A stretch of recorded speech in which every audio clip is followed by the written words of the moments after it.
Hey, this is Otacon. You're listening to This Week in Geek with Mike the Birdman Dodd and the rest of the TWIG crew, right here on ThisWeekInGeek.net. Are you listening? Snake? Snake? Snake! Who disrupts my coronation? Everyone has been destroyed because of this freak. I won't allow it! These babies just saved this lame fest party!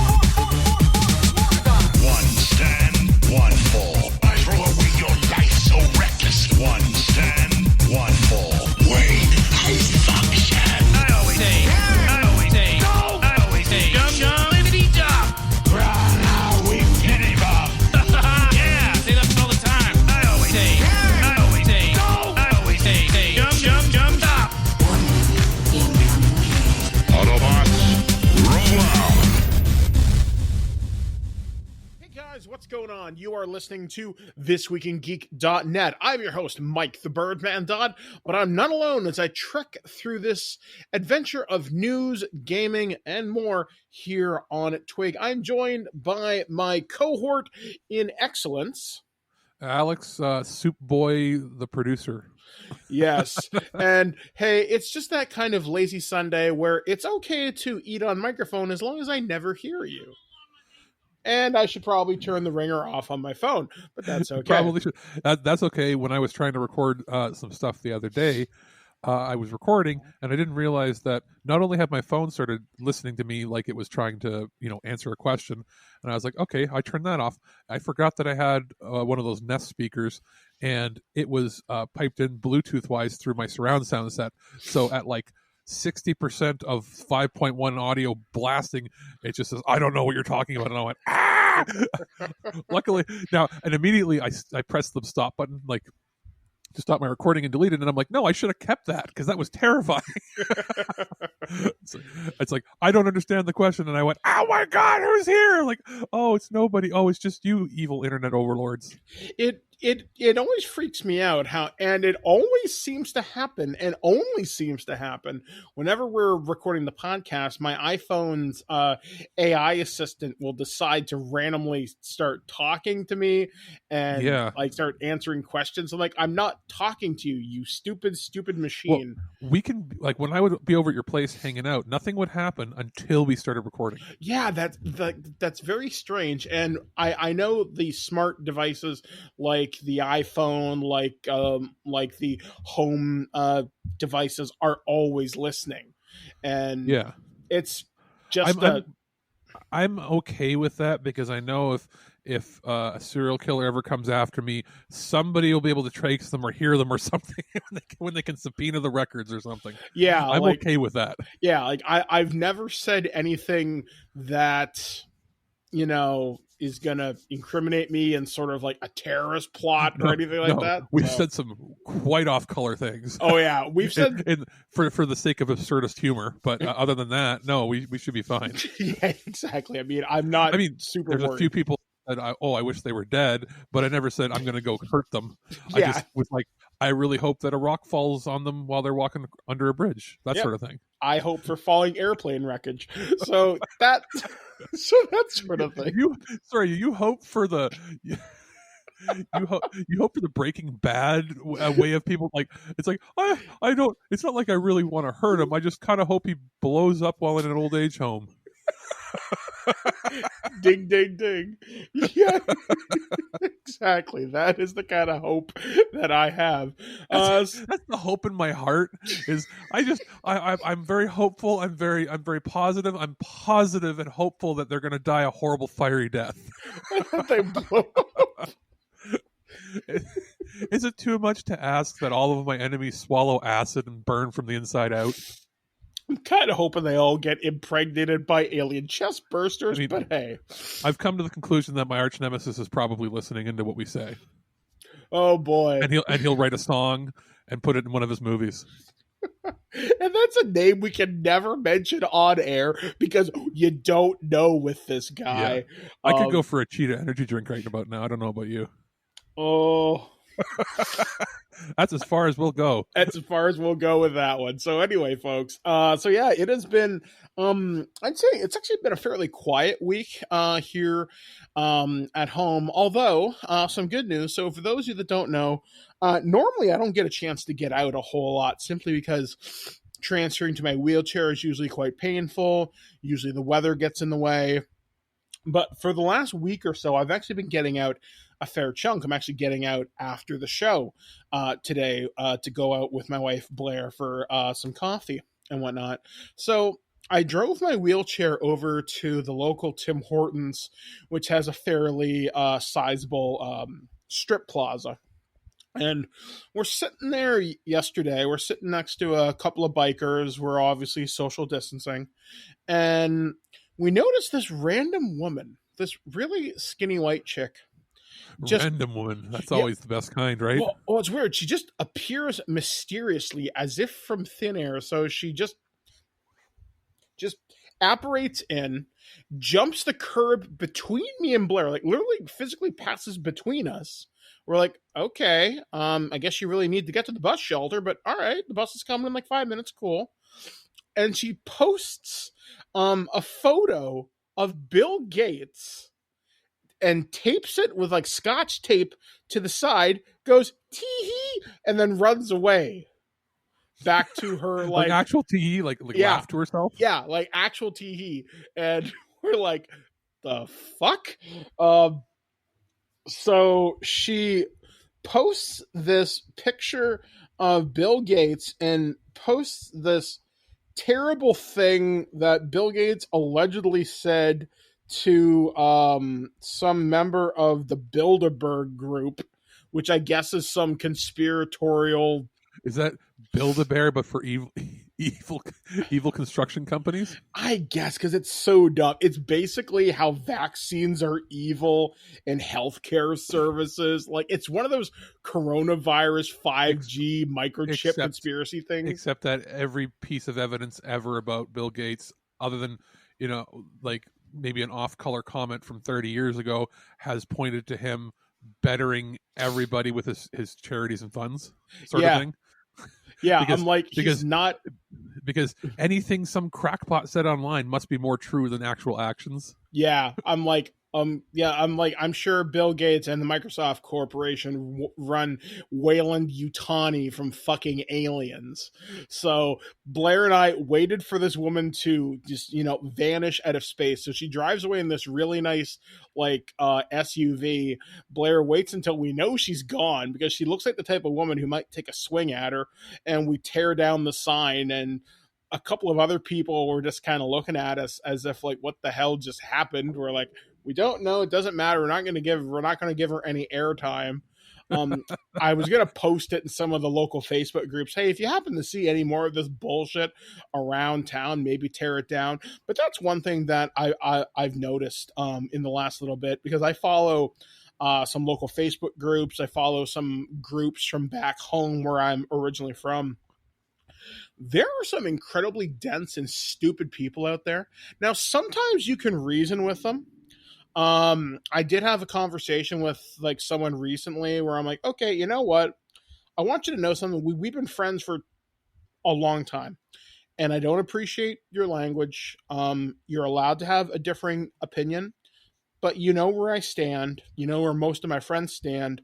I'm in for an inclusive community, and we're not going to have that around here. And he's like, you know what? That's fair. I respect you. I get that. If I have a problem with you, we'll talk about this privately. Well, and that's the thing. People think that just because you have a platform where you can say anything that anybody can see, that you should say anything and everything. Yeah. That having the right to your opinion does not give you the right to force it upon everybody else. Yeah, because it's been a heck of a news week. Obviously, things are still happening, and we will address some of that during this week's show because it's actually affected the entertainment industry yet again in ways I'm surprised it hasn't happened a lot sooner, actually. But I was like, okay, so that happened. So that's pretty much what's been going on with me, other than me playing the new season of Call of Duty, which has been a lot of fun. What have you been up to? Let me see. Not since we last recorded, but since we last recorded this show, I completed E's Memories of Celceta, which we put a review out with the last prototype. I have watched 10 to 12 hours of game reveal stuff, which, oh God. It's too much. It's a lot of indie titles, a lot of really terrible indie titles, and a lot of titles that they're trying to promote as being big budget or they're promoting as for their larger shows or as being some important big thing. And I look at some of them and I go, why? I keep repeating myself on every show. Like, I'm not trying to shit on the people that made it because, art is art.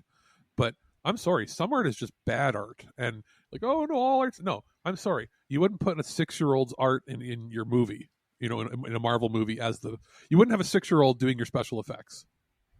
So everybody's art is creative and interesting and nice, blah, blah, blah. I'm sorry, but when you compare it to everything else coming out, you can always tell when something isn't quite up to snuff. And there's a lot more this year being promoted that's not up to snuff. And I think it's because they're trying to fill out all these days of extra content. Yes, the good games have more room to, show off what they've got. But it's like they're filling the void of, well, we need to have at least another hour of stuff, so let's put out this shit. What was that? I don't remember the name, but there was that stupid-looking game that was originally a text-based game entirely, where you're mineral mining or something and building a town. Dwarf Fortress? That it? That looks terrible. I mean, it would have been impressive in the 90s. It would have been impressive in 1990 for, two guys to have made. Actually, no, it wouldn't, because a lot of the guys in the 80s that were making Commodore 64 games, and especially in Europe, they most of those games were one-person games, and they were 10 times better than that. It's not impressive to me at all, and I'm not trying to be offensive, but this person's game did not deserve the amount of time it got on a big presentation for something that looks... Not only would it bore me to tears, my computer would be mad at me for installing it. I don't understand why he got the amount of time that he did. I mean, and it was I can appreciate boring. I can appreciate the amount of effort that went into it, but it's definitely not. I can't. It doesn't look good. It the game. The whole idea of the game, to me, is like every other game in the indie realm has done that better. Why does it have to exist anymore? Not every game deserves, now it has graphics. I'm like, I'm sorry, your feature is now you have graphics? It was boring looking, and it didn't look like it. And he's that was the tone of the entire presentation. And I'm like, are you serious? So I'm not trying to harp on it. It's just, that's what 9 hours of that will do to Alex. Yeah, there was a lot of the presentations, and I think I mentioned this last show.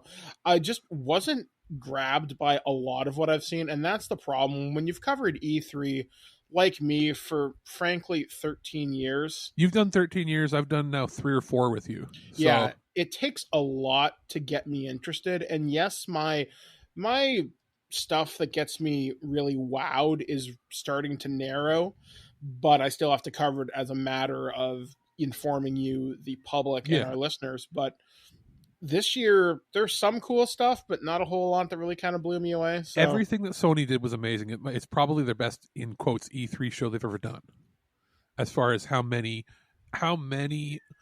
titles they have coming in the next year. And, as far as the other presentations, every single other one, there's maybe 5 games that are actually really good out of 100. Yeah, and that are I'm talking really going to captivate you. And then it comes to we got to wait now for EA, which whatever they're going to show. We got to wait for Ubisoft. We got to wait for the New Games Plus.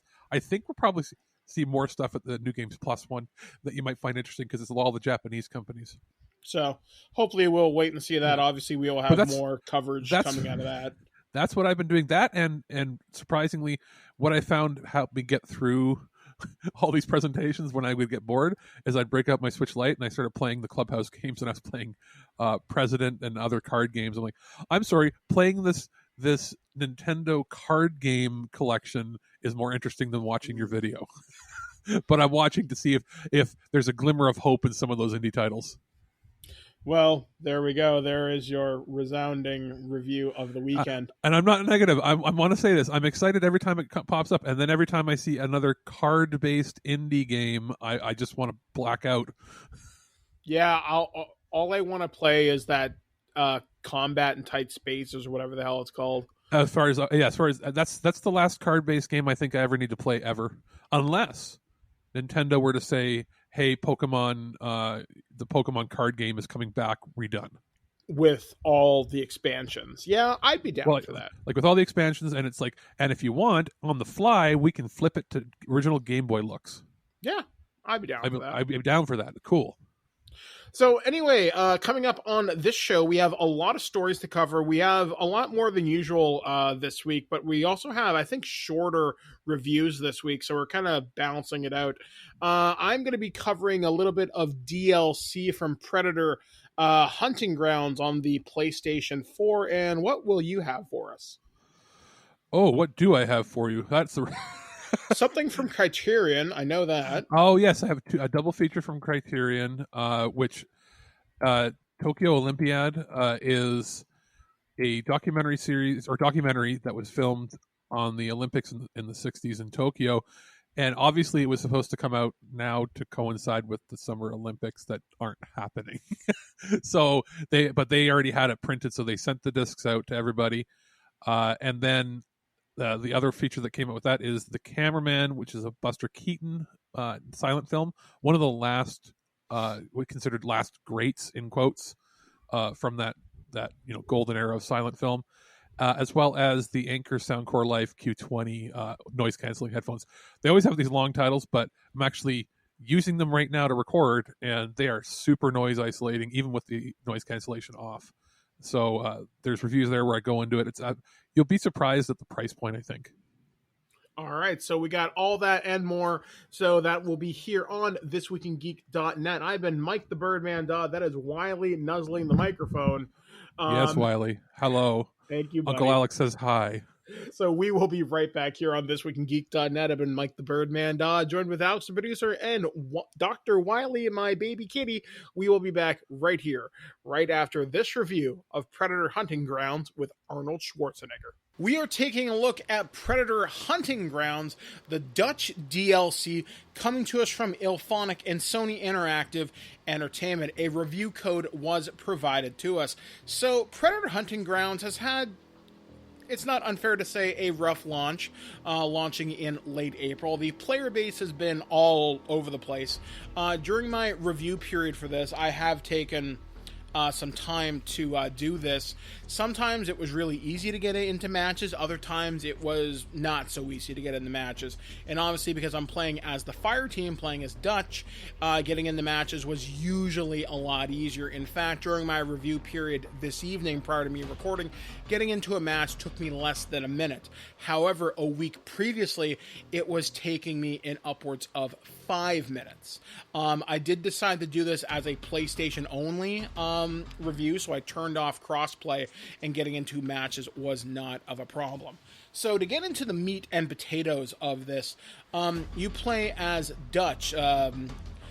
Alan Schaefer, I think, is his name. I can't remember what his rank was. Either way, Arnie.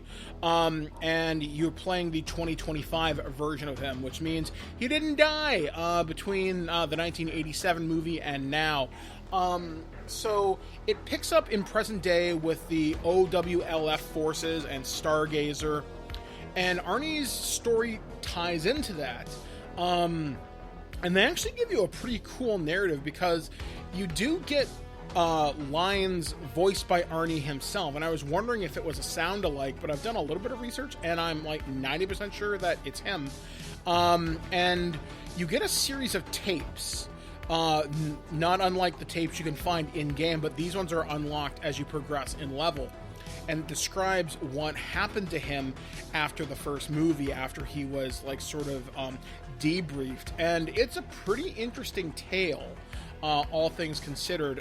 Eventually Arnie becomes Super Arnie, and he's been kicking Predator ass for quite some time. And it's actually kind of cool. Like, while I was reading the story, because I haven't unlocked everything, because I'm just not that good, and like I said, grinding for this can be a bit of a pain in the ass. Why couldn't we have got this as a movie? Like, holy Christ, we should have got this as a movie in like the 90s when Arnie was still like the Terminator. So, but still, he's like 70 something years old and still could bench press a Mack truck. So good on you, Arnie.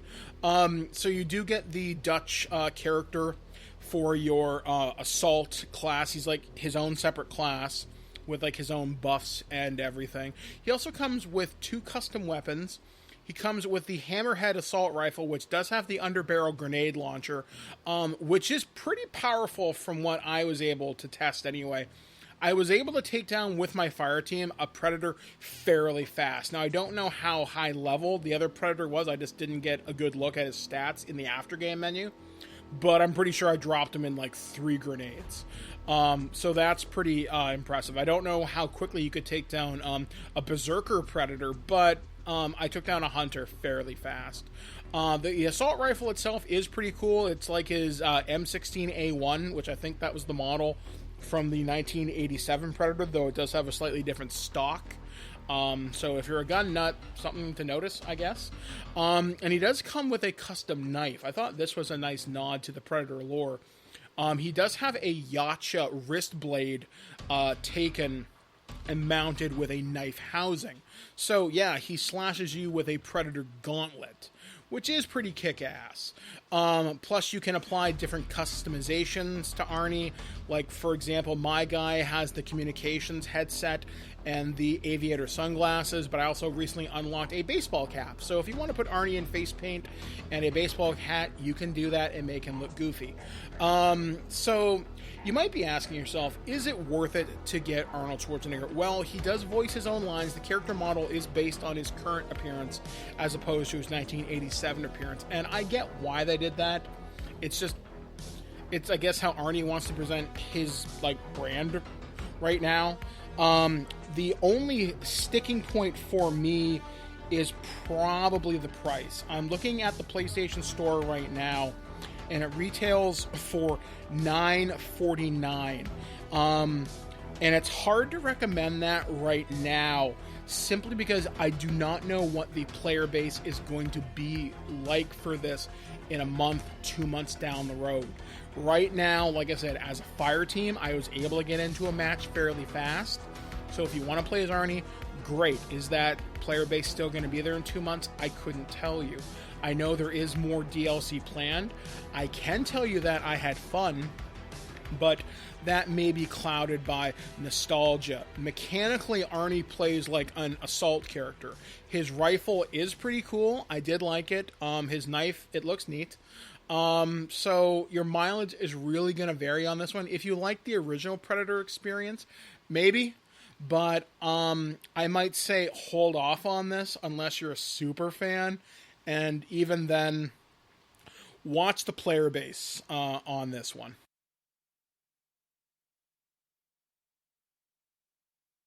News on the march! Welcome back to ThisWeekInGeek.net. I am Mike the Birdman Dodd. He's Alex, the producer. Well, it is now time to talk about the things that happened around the big blue marble this past week. We call this place Planet Earth, or some people call it terra firma.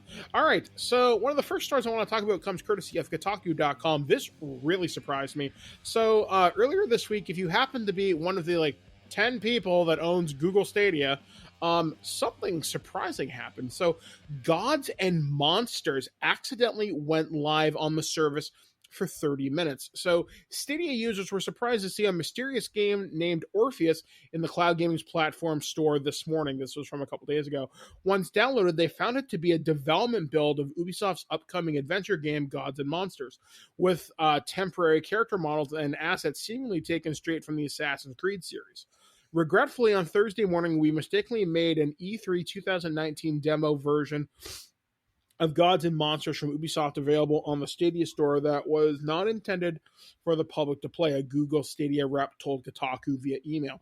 A few hundred gamers were able to play it for less than 30 minutes. We sincerely apologize to our partners at Ubisoft for this mistake. Back during E3 2019, Kotaku boss man Steven Toledo described Gods and Monsters as a mix between The Legend of Zelda Breath of the Wild and Greek mythology. The latter a direct result of the team behind Assassin's Creed Odyssey leading the project. Those details came through in spades in the new footage that's now proliferating and steadily being removed by Ubisoft across social media. Our vision for the game, formerly known as Gods and Monsters, has evolved in surprising ways, which is common when developing exciting new worlds. Ubisoft Quebec executive Mark Alexis Cote explained to Kotaku. This footage is from our E3 2019 demo, which was shown to select press last June and is now over 1 year old. Much has changed since then in terms of features, tone, art, and character design, even the name of the game. We are hard at work and are very excited to finally show players what we have created at the end of the summer. An Ubisoft rep told Kotaku that Orpheus is not the game's new name, despite appearing such as in the Stadia leak. The developer plans to reveal more information during next month's Ubi Forward broadcast. Watch it end up being Kid Icarus. It's a Nintendo property. It won't be. Yeah. However, that being said, you know what I mean? Like they've done. You said that Kingdom Hearts or Kingdom Battle. Yeah, that's true. That actually, you're not and Starlink wrong. with Star Fox in it. If any third party company was going to do that, it would be them. Yeah, I mean that would be nice. I just can't see them unless they introduce flight mechanics because Pitt can fly. Because he looked a bit like Pitt, the character that they showed in the original teaser. Yeah, I don't think so because you'd have to have flight mechanics in the game. Now, that's not to say it couldn't be set in the same world, but I think going with the Greek mythology adventure, because there used to be a game on the NES that I was a big fan of. It was a Zelda clone, but it was called Battle of Olympus, and it was really cool. So if this is sort of in that same vein, because there hasn't been a really good Greek mythology game that isn't God of War, and that's hyper violent. I'm more for wasn't there the was it Rygar or wasn't there another one that was? But we're talking like the Wii was the last time they had something like that. Yeah, it's been a long time. I know there was another game on the 360, but it focused on Spartan soldiers. So, I guess yeah. And then there was the one on the Xbox One, the launch title, Rise. Yeah. Well, that's not Greek though. That was Rome. But yeah. But yeah, like I don't know. I thought the trailer when we saw it last year looked kind of cool. I did say I wanted to know more about it, so I guess we'll find more at Ubisoft Forward when that happens. I think it's next interesting month. that they changed the name and they didn't announce that. Yeah, I guess I'm not entirely surprised, but we'll find out more in just a few weeks. So this next story, kind of cool. I'm not gonna give their proper real name simply because I can't pronounce some of them. So, what is it? This is the Game of Thrones stars will unite to play Dungeons and Dragons, which I think is actually kind of cool. So, you want me to read the names? If you can read the names of the actual people, go ahead. So, Daniel Portman, who played Podrick, Gemma Whelan, who played Yara, Iwan Rion, I guess it probably might, actually that might be Welsh, so I might get that wrong, but who played Ramsay, Christian Nairn, who played Hodor, spoilers, Natalia Tina, who played Osha, and I think that's it. Yep. So I will refer to them by their Game of Thrones names, probably from here on Yes, out. because I guess that's who most people are going to know them as anyway. Yeah, exactly. So a few of the Game of Thrones actors are getting back together for D&D, and no, we don't mean the nickname for Game of Thrones show creators David Benioff and DB Weiss. We're talking about Dungeons and Dragons. EW can exclusively reveal that Podrick, Yara, Ramsey, Hodor, and Asha will reunite for D&D Live 2020 Roll with Advantage, a star-studded series of virtual D&D games put on to raise money for Red Nose Day. The quest with the Game of Thrones stars will take place video chat Saturday, June 20th at 12:20 p.m., 3 p.m. Eastern. Kate Welch, game designer for D&D for Wizards of the Coast, will serve as the dungeon master on a campaign that follows a group of heroes who meet an unusual creature that sets them on a strange task. Seems simple enough, but in a realm legendary for its danger, all is not what it seems. In a promo for the event, the stars tease a bit of the characters they're creating for the role-playing game. Rayon, for one, who isn't using his ruthless Ramsay Bolton character on Game of Thrones as inspiration. It's not all about brawl, man. He says, you got to think your way through problems, not like Ramsay Bolton. Probably not going to be very useful. The games I run tend to be ridiculous and goofy, which are two words I wouldn't apply to Game of Thrones necessarily, Welsh writes to EW over email. Super excited to see how these actors in particular let loose with the antics you typically find at a D&D table. A number of stars have already announced as they participate in D&D Live 2020, which will be thrown from June 18th to June 20th. It begins with Deborah Ann Wolf, True Blood Daredevil, serving as Dungeon Master for her campaign, with Amy Acker, Angel, Geneva, I can't pronounce this, Gavakar, The Way Back, Matthew Lillard, Scream, or Shaggy, Sam, or Shaggy, as in that's basically all he's done for the last 20 years. Sam Richardson from Veep on the 18th. Another game will see Stranger Things star David Harbour, whose show often incorporates D&D influences, play opposite Legends of Tomorrow actor Brandon Routh. The current schedule is posted on the official D&D website. This is actually really cool. There actually is, for those of you that aren't familiar, there actually is an official Dungeons and Dragons, there is an official, Game of Thrones role-playing game called A Song of Ice and Fire. So if you want to play the real version of Game of Thrones, it's done by our friends over at Green Ronin Publishing. You can go over there and find out about that. There was actually a Twitter thread that Nicole Lindros was saying, if only they could play our game, but I guess because it's D&D, right? And Wizards is putting it on, so it makes total sense as to why they're not playing A Song of Ice and Fire. But still, a lot of that has to do with the regular viewers, regular audience being they think every RPG is Dungeons and Dragons. Yes, and that's one of the problems that's seen in this industry right now is everybody just assumes every game is D&D. Everybody assumes every single game is D&D unless I'm not talking just gamers, but unless you're a little more savvy, in quotes, you might have heard of Pathfinder because you saw cool guys wearing the shirts. Yeah, exactly. But it's the same. It's the equivalent right now of every single person's mother, grandmother, father, and grandfather that would get you that brand new Sony Nintendo for Christmas. You know what I mean? Yeah. Where every game system's a Nintendo. Every game system's a Nintendo, except for whatever reason, most parents could understand that Sega Genesis existed, but they still thought that Nintendo made it. Yeah, it's kind of weird. I mean, I think in terms of role-playing games, I think D&D would probably be the most recognized. Pathfinder would be the next, I would say. And I think an argument could be made for Vampire the Masquerade, because Vampire's been huge for the last 30 years. But I think a lot of the general public people view that as the LARPing or the equivalent of doing Civil War reenactments. Yeah. They don't necessarily know that it's a tabletop game. Yeah, because everybody assumes it's all Mind's Eye Theater and whatnot, which is the LARPing component to it. Yeah, I would say a third is probably Shadowrun. I don't know. Shadowrun's not as big as you might think. A third might be Cyberpunk now. Yeah, because of Cyberpunk 2077. Even though vast majority of people probably have never even played it, but they know of its existence because of the new game. which is great for Artal Sorian and Mike Pondsmith, who actually did post a commentary on what's happening involving the whole civil unrest, the Black Lives Matter, and the inspiration behind Cyberpunk. And if I remember the quote, I'm paraphrasing here, but it's like, Cyberpunk 2020 was never meant to be an aspiration. It was meant to be a cautionary tale.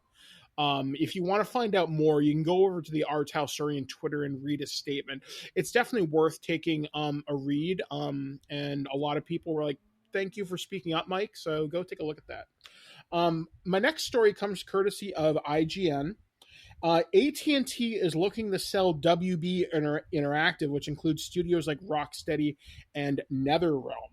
So AT&T is reportedly looking to sell the Warner Brothers Interactive Entertainment Gaming Division, which includes studios like NetherRealm, Avalanche, and Rocksteady.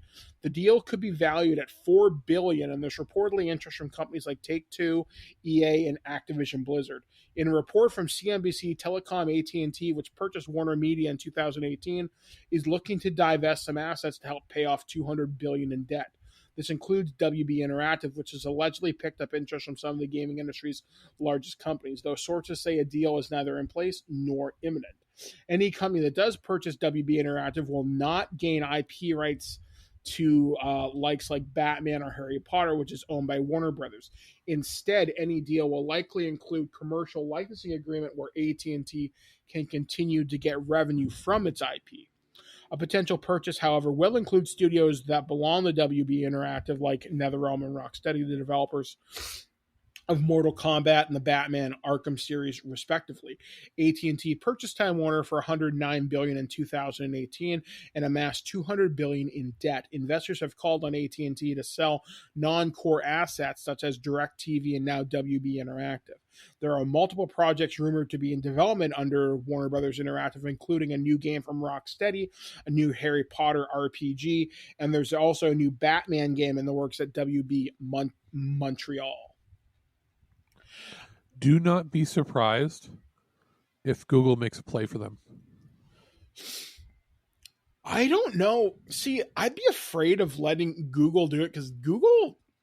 I'm not saying that would be a good idea. Yeah. I'm saying do not be surprised if they try to swoop in before Microsoft does. Yeah, but see, if Microsoft made a play, that would be really smart, especially to get Rocksteady and NetherRealm. If you could make Mortal Kombat a Microsoft exclusive, or the other ones that you might vie for it, if a Japanese company goes after it, that you might be looking at a Square Enix takeover, only because they're flying really high right now. I can't see them spending $4 billion. That's the now, thing. I don't Sony think might. They had the liquidity years ago. I don't know if they do now. I don't think they do. Sony might. Ubisoft might. I can't see Ubisoft doing it just because they're spread across so many studios right now. Yeah, and I don't think Activision or Electronic Arts have the cash liquidity to do it. Nintendo, I don't think would. It's they don't do that. They wouldn't do something that big. It would be one of the companies that's tied to a larger company or tied to. Yeah, like the way I see it with Nintendo, the studios like Rocksteady and NetherRealm, yes, they do quality games, but you don't build those games for the Switch. No. Like, I'm surprised the that Lego we have games are the only ones. Yeah, like, I mean, honestly, there is a port of Mortal Kombat 11 on the Switch. It's not great. It plays at like 540p, and it's significantly slower frame rate, but it works. The only three companies that could really go for it are the ones where they are part of a much larger corporation: Sony, Microsoft, Google, Amazon. Activision could do it though. Activision doesn't have the liquid. They only release like 2 games a year now. I don't know if they have enough. They do. Trust me, they make a lot more on Call of Duty than you think. Now they could do it. The problem is if it goes to a company like EA or Activision Blizzard, those companies, when they start developing games, you'll start to see that reflective in the microtransactions because those companies are known to be very predatory. Now, to to Activision Blizzard's credit, the only games that are truly monetized these days is Overwatch, which still has random loot boxes, but Call of Duty gave away the Seasons Pass this year. You could buy the Battle Pass if you want to skip things, but otherwise it's mostly free. Like, you can still unlock things. Like, if you want to grind the new guns, you can still get them. You just have to grind. Or if you buy cosmetics, it's cosmetic. It's not game changing, which is good. Like, I'm looking into the companies that are going to want to have Warner Brothers in bed with them, because obviously whoever buys the studios is also going to likely require them to sign a licensing deal for their properties. So it's going to be somebody who wants the DC properties on their platform. And I think it'd be smart to be Sony. It's going to depend on how thin Sony has stretched themselves. Same with Microsoft for the new release, the new launch window for their systems. If they're running a tight ship right now, they may not want to spend extra if they, unless that means that, hey, Warner Brothers properties, like, the issue is if they do that, they're going to want to go, okay, Warner Brothers properties are exclusive to our system.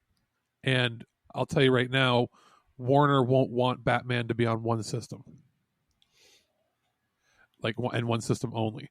So what you're leaving out, it might end up being a battle between Amazon and Google.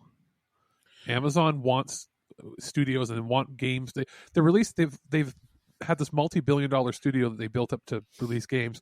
They've yet to release one. But they haven't done anything. They showed off that MMO that looks terrible. That's cost them like $1 billion to make. It's like open world. Like, all MMOs are open world, motherfucker. What are you talking about? Yeah, I guess we'll just have to wait and see. My thought is we'll see something on this by the end of the year. Because if Google or Amazon want to buy it, it's chump change for them. If Activision wants to buy them, that is 1/6 of their entire net worth. If like Ubisoft, let's see what Ubisoft is going with. They're the only other one I could see that would be willing to buy. Like, it depends. Are they going to piecemeal it where they sell the different studios and different divisions to different companies, or do they want to sell it as one package? If it's one package, it can really only go to Microsoft, Sony, Google, or Amazon, because they're the only ones that have that kind of money. Mm-hmm. Because like the total, Ubisoft's total assets are $2.8 billion. They don't have enough money to buy them. No. There's not very many other companies that would. A foreign investor wouldn't. I don't know if the Federal Trade Commission would allow them to sell to Tencent or a Chinese company, especially now. Yeah, I wouldn't imagine so. So don't expect it to be a big foreign investor unless that investor is part of like France, Canada, or a very few select countries. So I don't know who else can really, like EA. Do they have the money for that? Yeah, they do, because despite all the crap that we give them, they make a lot of money from FIFA. They make a lot of money from Madden. They only have $4 billion in equity, so they don't have enough to buy them. But they could pull in some foreign, or they could tap on their investors. Yeah, maybe they could take out a loan. Like, because the reason I keep coming back to like Google's, and that is, what's Google's equity, total assets? 131 billion. So, and like Microsoft, if they wanted to bolster the Stadia, maybe, but a lot of studios are saying Stadia failed them. They're saying that until they get bought by them. That's what I'm saying, is they might just buy the industry out. What does Microsoft have here? Microsoft's assets are less, 102 billion. I think Microsoft should do it personally, and I'm not saying that because I'm an Xbox person.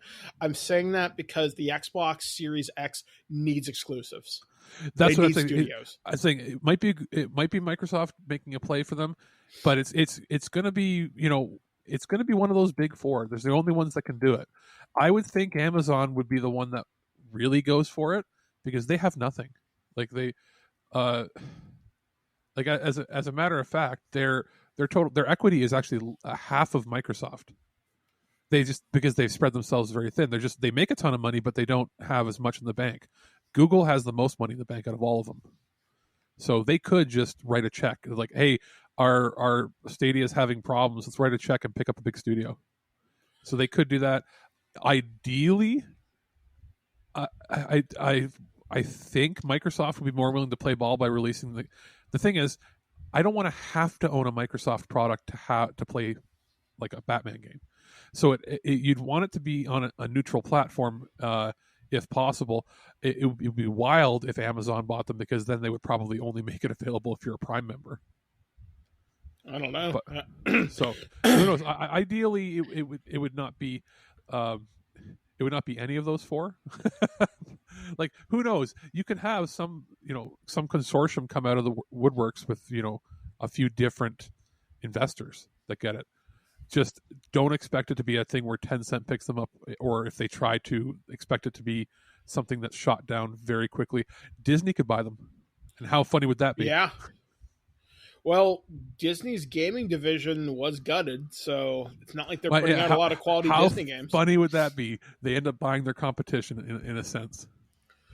Yeah, that would be, because if you told me if you told me the Rocksteady was working on a Marvel game, I'd be really impressed.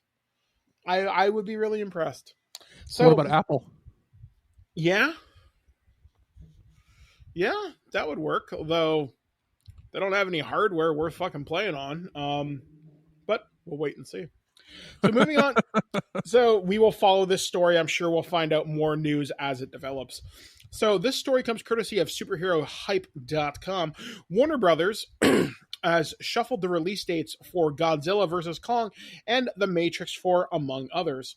So earlier this week, Warner Brothers moved Tenet back to July 31st, pushed Wonder Woman 1984 to October 2nd, but those aren't the only Warner Brothers pictures on the move. Legendary crossover. I didn't know that went to October 2nd. Yep. Damn it. Yep. Told you it was going to happen. We were supposed to already have seen it.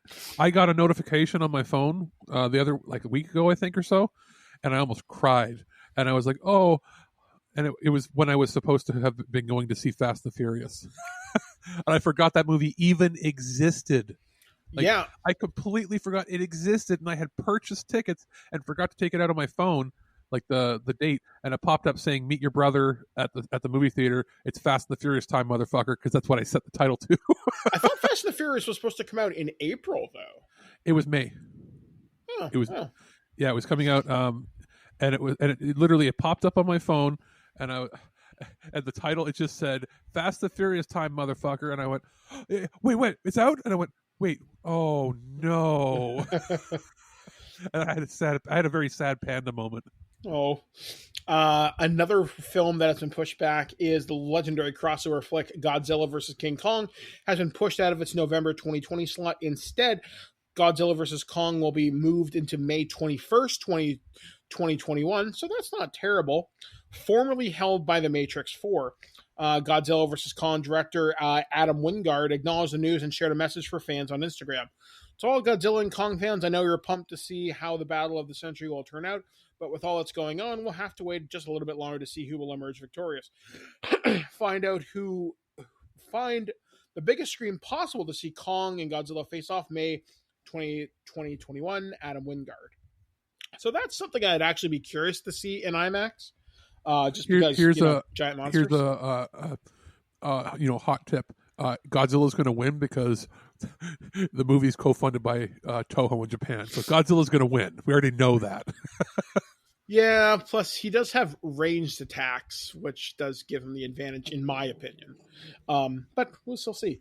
Additionally, Deadline is reporting that The Matrix 4's new release date is April 1st, 2022. Earlier this month, Warner Brothers reportedly lined up Keanu Reeves, Carrie-Anne Moss, and the rest of the Matrix 4 cast to an 8-week extension. This was done with the expectation that production will resume the beginning of next month. Warner Brothers also is moving the upcoming live action and animated Tom and Jerry. I didn't even know this was a thing. Yeah, I had heard about that. Also, speaking of Keanu Reeves, if you haven't seen it yet, the teaser for Bill and Ted 3 dropped this week. I saw it within a minute of it being posted. I waited until I got the email saying, "Hey, Alex, we have a broadcast copy you can look at." So, I'm like 100 megasecond copy because I wanted to critique every little scene. It looks amazing. Yeah. And they did note summer 2020, August 2020. Yeah. So I wonder if this will be another big release that gets put out digitally. I don't know. I know that the Russell Crowe movie where he's fat Russell Crowe who gets angry because people didn't honk their horn at him when they were driving or whatever. That's coming out in July, and they said that they are, regardless of whether or not major theaters are open, they're releasing it in theaters to either drive-ins or whomever is open by then. And like their entire advertising campaign is the first movie back in theaters. So I think July, short of a major disaster happening, you're going to start seeing small independent places open up again. Yeah. Another movie that got pushed back to August 14th of this year is Gerard Butler's film Greenland, which I've never heard of. So yeah, it looked bad. It's a Gerard Butler movie to begin with, and then secondly, it's not a good Gerard Butler movie, so it's even worse. The only ones I really like of his are obviously 300. What are his movies? The White House Down movies or whatever? Fallen. Fallen. That's it. Those are great.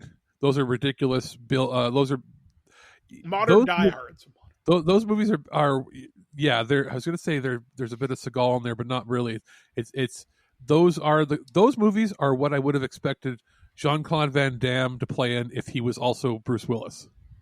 Yeah, I actually see that. Yeah, agreed. So switching things up to a little bit now, this sucks for kids of our age, specifically my age, not your age so much, Alex. Because I'm a baby. Because you are the baby of the group. But according to Yahoo.com, Chuck E. Cheese may be closed permanently. What about Wally World, though? I haven't been to that one. So no, Chuck E. Cheese I only went to once. There was one here, even until like last year. Yeah, and that's the one I was hoping to go to at some point. So, according to this, their restaurants may be closed, but Chuck E. Cheese continues to entertain kids even among the coronavirus crisis.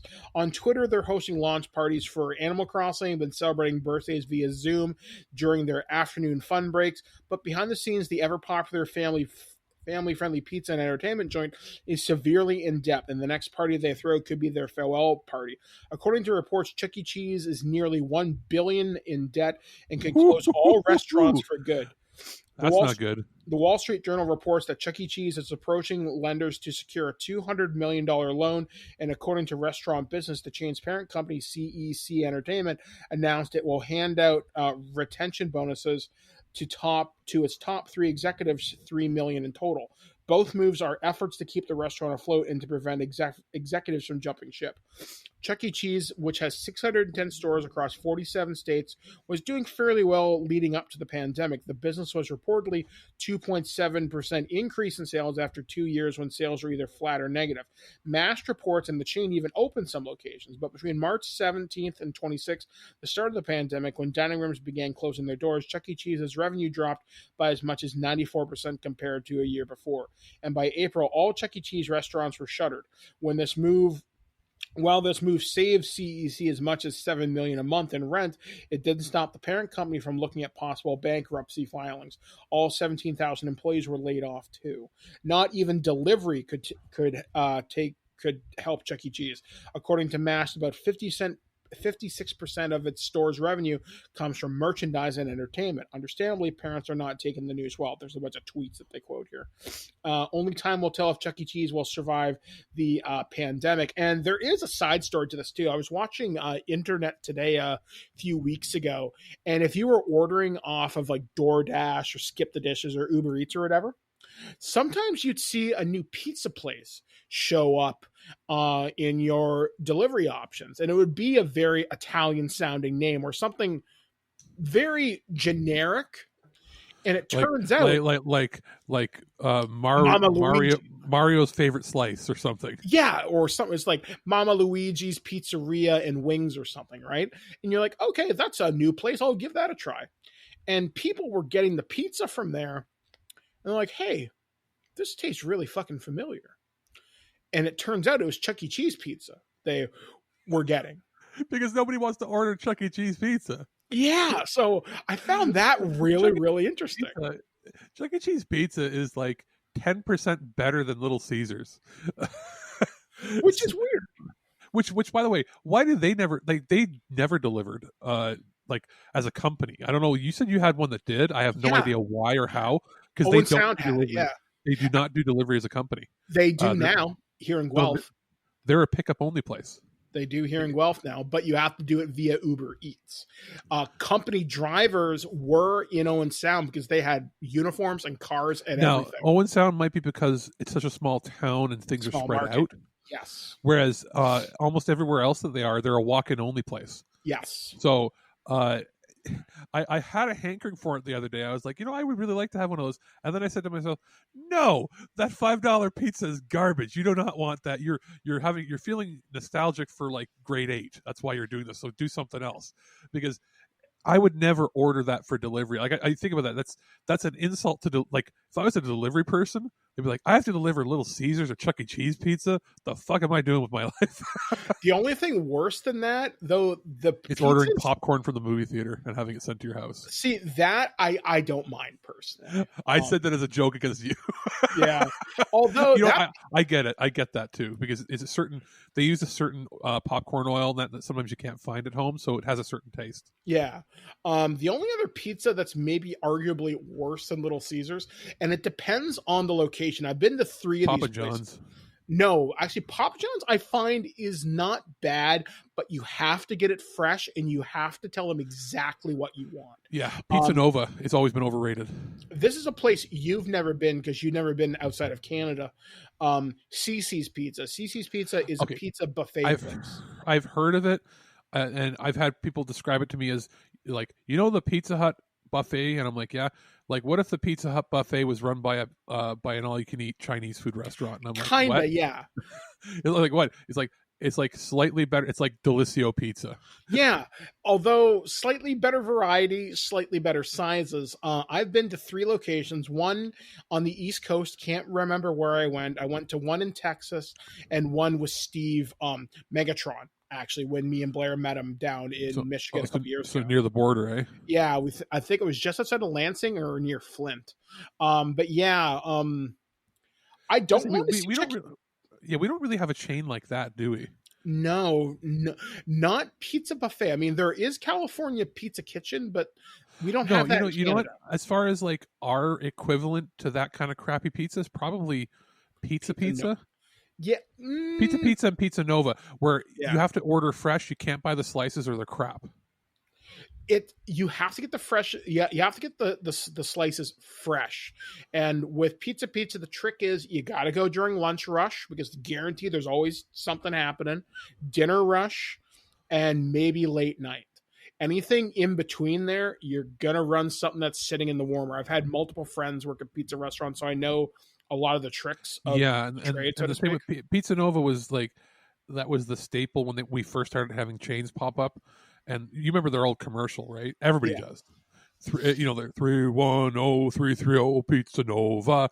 As a kid, you heard that nonstop, and I was like, I'm gonna have Pizza Nova pizza, and all it is thick, like the bread was like is a square slice, but it's like when you go to the grocery store and get a pizza from there that they make, you just put it in the oven for 10 minutes. Yeah, it was like that with a little bit of Parmesan on top, and I'm like, that's the pizza. There was another restaurant, I don't think they're around anymore, but they were called 2 for 1 Pizza. We had a chain 2 for 1. Well, 2 for 1 Pizza, yeah, that's a brand, that's a franchising name.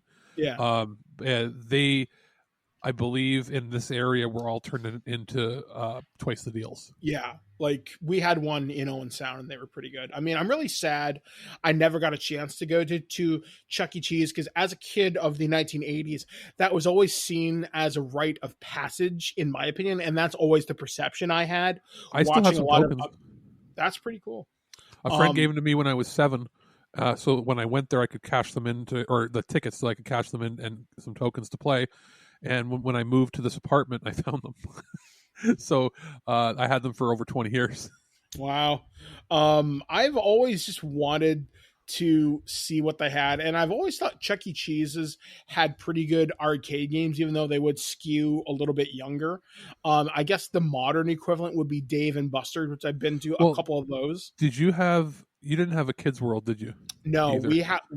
The closest I had and I had to go to Mississauga for this, was the Palladium, and the Palladium is nowhere near as expansive as it used to be. Well, and that's the thing. I'm call me crazy, but wasn't it a different building? Yeah, it was a larger building at one point, and it wasn't 2 stories tall? It still is 2 stories, but there's not much on the second floor anymore. I was going to say, didn't they, like, it looks like I went there. I think it looks like they cut off, it's like they cut off half the building. More of the building now is like batting cages and go-karts.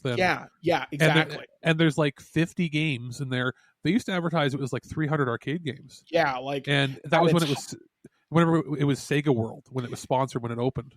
At its height, it had tons. When I went for my bachelor party 9 years ago, the newest game it had was Street Fighter 4, which is cool.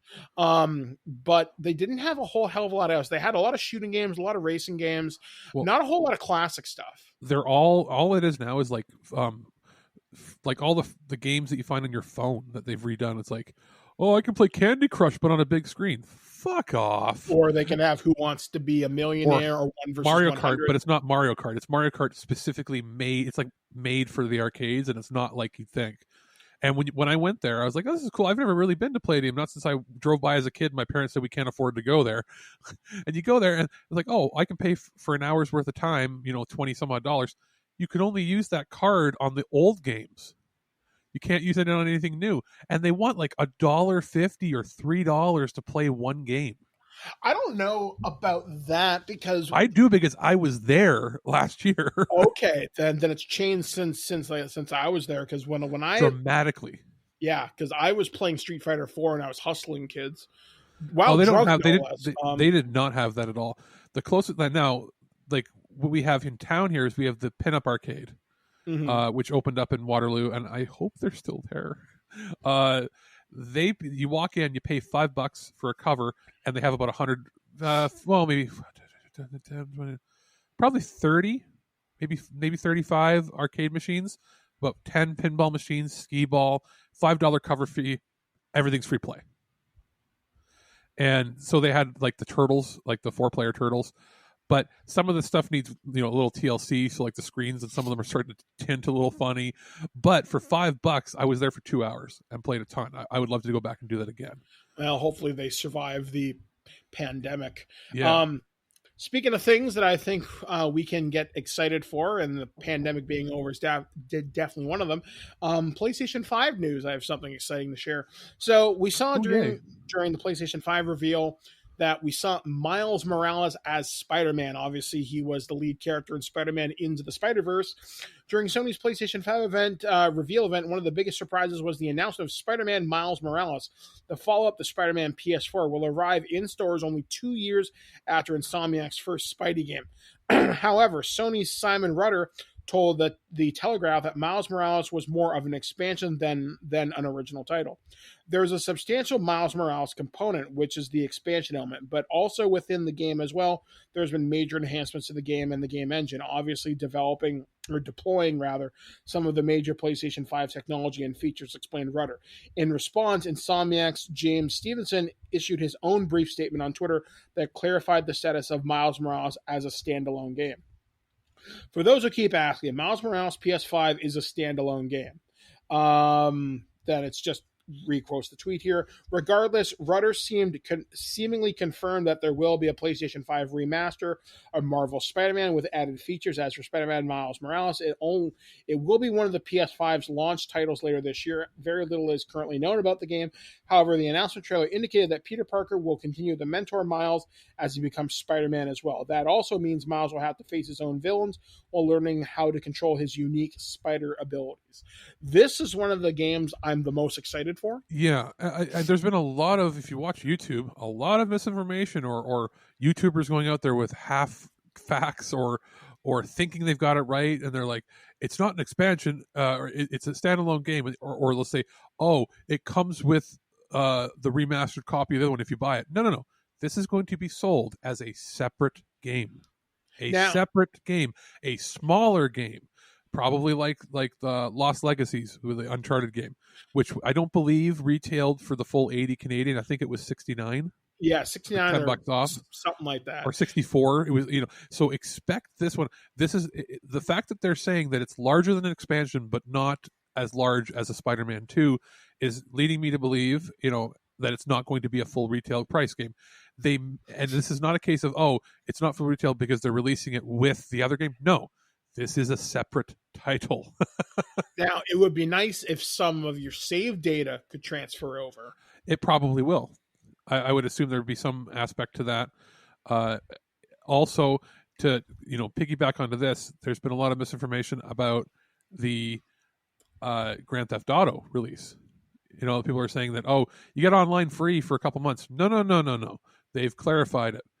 Grand Theft Auto, a remastered version, is free for anybody that buys the system within the first 3 months. They've clarified that. So, if you're a launch person, you get the system, you will get Grand Theft Auto for free.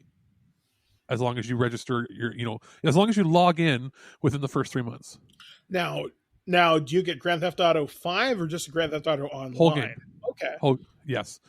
So that was, some people are saying, you get the single player, or you get the multiplayer, or you just get online, or online is free for this amount of time. No, you're getting the game, the game itself for the first 3 months. The reason that they said online for free is because that's what people are wanting to play. Yeah, because it makes them a shit ton of money. Yeah, so they're for the launch window, the first 3 months, if you buy the system, you'll be able to get the game for free.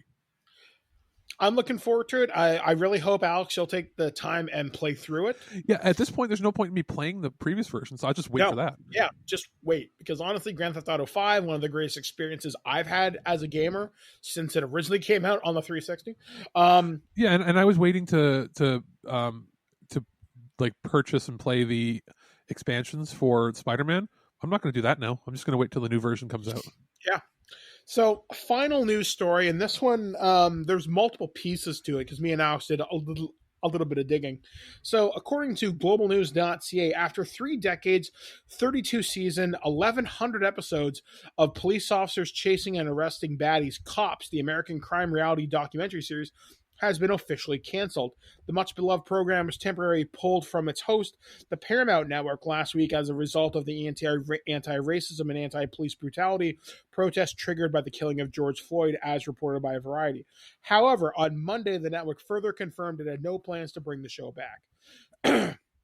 Cops is not on the Paramount Network, and we don't have any current or future plans for it to return, a representative of the broadcasting company told The Hollywood Reporter in a statement on Tuesday, confirming the series cancellation. Floyd, a black man, died on May 25th after a white police officer kneeled on his neck for 9 minutes during an arrest in Minneapolis. He was 46.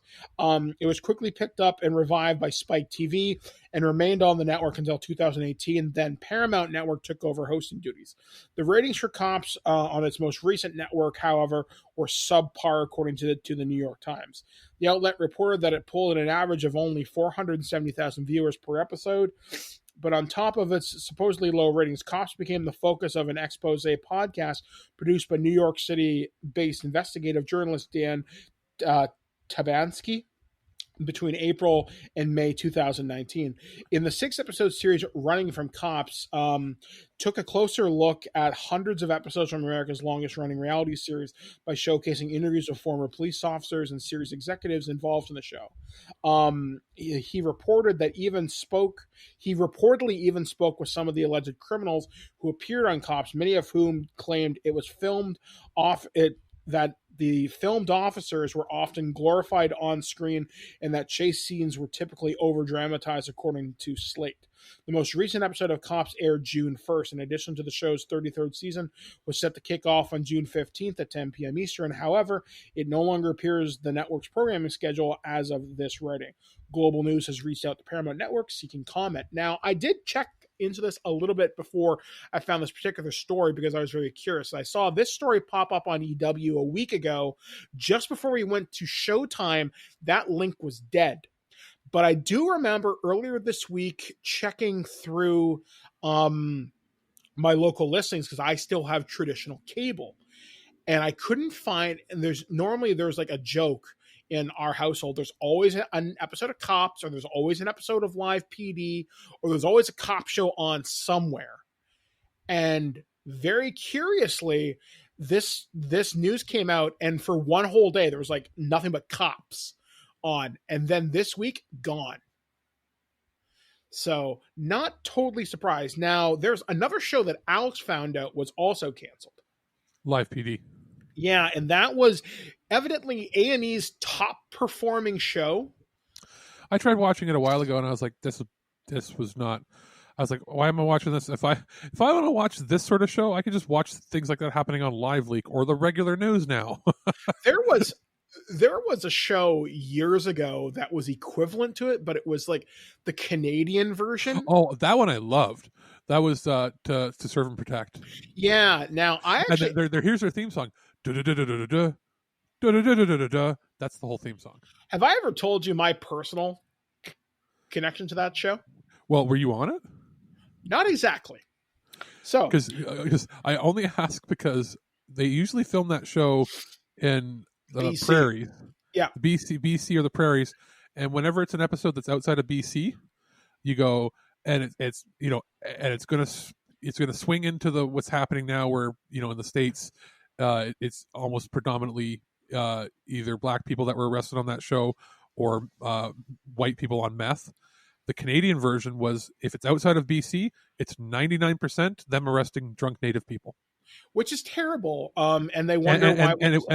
It wasn't quite as exploitative as it is in the States. Mm-hmm. But what it showed was that there is a serious problem with, social services. Social services, also huge amounts of poverty among that community, to the point where like almost every episode was we're picking up a guy who fell asleep on the street. Yeah, and they were never. And here's the thing: the Canadian one, they were never cruel or mean or rude. They were filming what was happening, and a lot of them knew the people they were arresting because smaller communities, and it was hi George, hi Frank. We need to get you into the basically put them in the drunk tank, and it's like it's they would even say on camera sometimes that what they're hoping is that they will see themselves on TV when they're sober and realize that they need to clean themselves up. So I get that there's a slightly different meaning behind why they were doing the Canadian show, but like it became a thing where we would be watching and be like, oh, it's another drunk Native episode. Yeah. Or if it was BC, it was drugs. Now, thankfully, this show is no longer on the air because I can only imagine what the response would be to serve and protect, considering considering the RCMP have killed two Indigenous people in the last week. I know, God. I think they replaced it with something a little more tolerable, which is the Border Patrol. The Border Patrol which is a fascinating show where you're seeing people, and that's where you're stopping they're stopping drugs and smuggling. Yeah. I'm okay with that because that's federal international crimes they're stopping. So to swing things back around, so I was told this story years ago, so I'm a little curious of its authenticity. The teller of the story is someone I trust. Do I trust their portrayal of events? That's questionable. But anyway, so many years ago, I'm sitting with my stepfather, Wayne, and he's having a beer, and I'm probably having like a hard iced tea or something with him. And he tells me, hey, Michael, did you know I was on that show? I'm thinking, wait, what? And he tells me how he was arrested on that show for, as you mentioned, drunk Native people, for doing something. And again, really, please don't take it the wrong way, anybody listening. That's just literally what the show most of the time was. Yeah, it was just the unfortunate portrayal of the poverty and the social problems that happened in these locations. And I remember one time I was living in, I think it was London, and he yells from downstairs because he's watching TV with my mom. And I hear, Michael, I'm on TV. And I was like, wait, what? And I'm sorry. It's just making me think, you guys, do you ever watch My Name is Earl? Like first season. Okay, that was one of my favorite shows back in the day. They have 2 episodes where it's Our Cops is on, and the episode is them all running to the bar to watch their episode of Cops where they were all arrested. You have a My Name is Earl episode in your family. I guess so, yeah. Or in your life, at least. Yeah, it was very strange. And I don't know. I mean, I don't think you're going to see these cop docudramas come back anytime in the next 10 years. And that sparked a different kind of conversation, because there was a podcast, and I can't remember who it was, but I know they brought the writer of Law and Order, or the lead series writer, I think it was, of Law and Order SUV on, or SVU, sorry.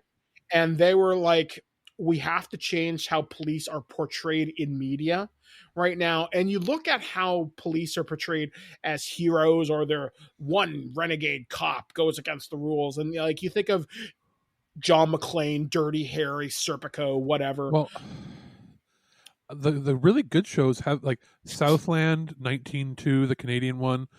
But if you want to look at American shows where they portray cops as realistic, Southland was probably the one where they showed it was LA cops, not glorifying them at all. Most of them had their issues or had some sort of corruption, or not corruption as in like morally corrupt, like made bad decisions, were prejudiced even in their own ranks. Like that it was done very well, and it got good ratings at first and then got canceled. And I think it got canceled because it was too realistic. There was one quote that I saw regarding Law and Order, and the actress, I can't remember which one is it, from SVU. Yeah, Benson's Marissa Hardigay. Yeah, one of the things that she's done is helped get a lot of untested rape kits get processed, so there's been a positive effect. Yeah, and I consider that show to be entertaining. Now, it's one of the more, okay, yeah, does it glorify? It's not like I would watch. My regular routine is I'd like watching different shows, even if it's cop shows, and that I'll say things like Blue Bloods and other ones like that. They do try to show that not all cops are bad cops, or most cops are good cops, and they just need a moral high ground, blah blah blah. And those shows are going to have significant changes. I know that they're not going to cancel Blue Bloods because it's too tied in with the police. They're going to want to use it as like a PR stunt to keep it going. SVU has always been, I thought, a little more balanced than, they've had bad eggs. But here's the question: because of this, are you going to have to make every cop a bad person? I think it's going to have to change how the portrayal of a lot of them go on. Like, I think, especially with a lot of the character dynamics on Law and Order, because Benson, Rollins, Tuolo, who's the other guy? There isn't another one now. There's Carisi. Yeah, he moved on to I guess they moved him to the prosecutors. Now there's that other one that joined. Yeah. Oh yeah, you're right. So basically, all of them, they yes. Sorry, it's hard to not still watch when I've been watching since I was in like grade 7, that show. So yeah, I'm curious to know how that show will adapt its portrayal now, because now the conversation is out in the open, and obviously massive police reforms need to happen. There's talk of defunding the police right now, which is not as scary as it sounds. It's a misnomer of a thing. Please do your research into it. It's not, there's no cops. If you call 911, no one's coming. No, that's not it. Read into it, please. And that's all I'm going to say on this episode. Yeah, and I'll say one thing here. Do cops really need to be doing traffic stops? For regular things, there's a lot of other countries have started to employ using traffic cams at every major intersection to track your speed, track your this. Does a cop need to pull you over, write you a ticket while they're holding a gun, stare down at you and all this? Like, I saw a few people talking about that. And I went, you're right. A lot of the major cities have started to implement that anyway. There's a lot of jobs that cops do, or like the whole idea of every time that there's a certain times of the year, you're like, oh great, the cops are going to be out in full force because they have to hit their quota. They have to. The union says they have to make a certain amount of money in tickets. Well, that's how. So you're telling me you have to do extra policing and and ticket people extra just because you need to hit your quota so that you can get your retirement money? Well, how about you don't need to have that many cops on the force, and you can have cameras that track people, and you'd get more accurate results? Yeah, like there's a lot more discussion to happen from people much more qualified than ourselves. Oh, absolutely. But yeah, I mean, I'm curious to see what's going to happen when the fall television shows come back that focus on police. So we'll see how things adapt. I think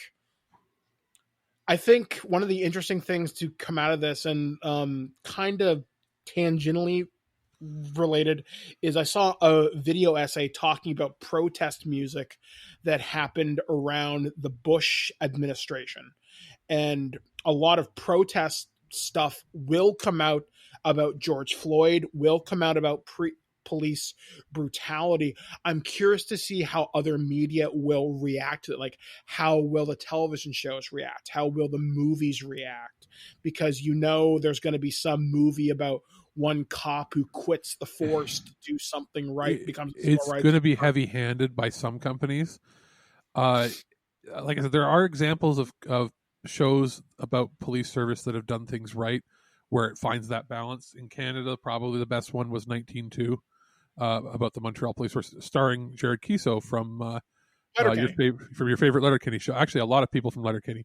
Who's the dumb guy in Letterkenny that plays the? Huh? The character's name is Derry, but yeah, he plays his partner. He plays. Well, he doesn't play his partner. He plays one of the police officers who himself, is an asshole and prejudiced in the show and says things, and then it shows like he's actually a coward.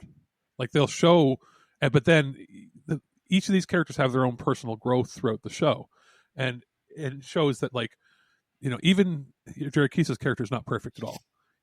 There's a certain amount of vanity and pride that he has that he shouldn't have.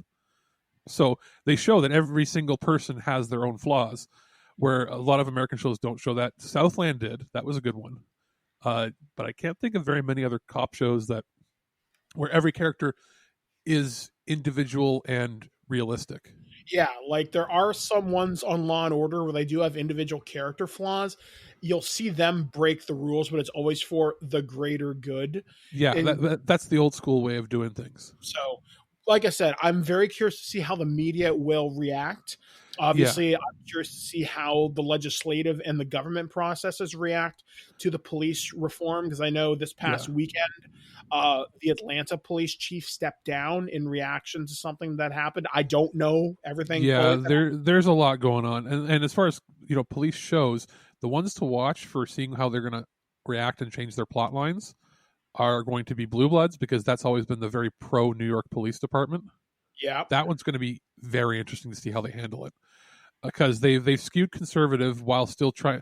The show is about a conservative family with liberal ideals, which is sort of, I guess, the traditional conservative, where it's like love your neighbor even if you don't agree with them, sort of thing. I don't know how that's going to work now. Law and Order is the mainstay. It's been there 21 years.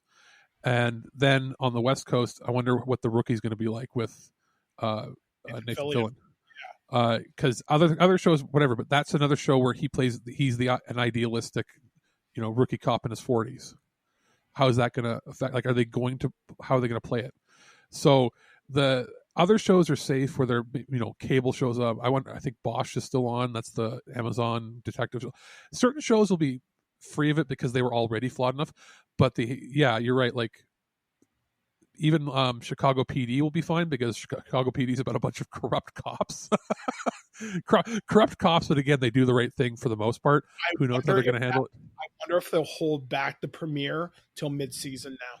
Well, they already canceled or moved an episode to next season that was supposed to be the season finale. They had to rearrange things because they had a crossover episode they were going to do with Chicago Med and Chicago PD that was about a pandemic killing everybody in the hospital. Oh, so that'll be entertaining. Yeah, they introduced the character, and they had to do a thing where, like, we're going to show you 10 minutes of what that episode was going to be, so we can show you who the character is, because he just shows up randomly in the next episode, and they're like, and this is why. Bam. And then the Blacklist, which is about the FBI working with a criminal played by, why am I drawing a blank? James Spader. They couldn't finish their last episode of the season because of the pandemic. They were filming. What they had to do? They used like comic book panels or something. They used animatics and comic book panels to finish it. dubbing over with their own voices from home. They had to kill off a character in it because he died in real life. Brian Dennehy was playing her grandfather in it. He was in a coma earlier in the season, and he was supposed to come out of the coma. Well, they had to kill him because he died before they could finish filming his scenes. And it's very interesting what they had to do to finish some of these things.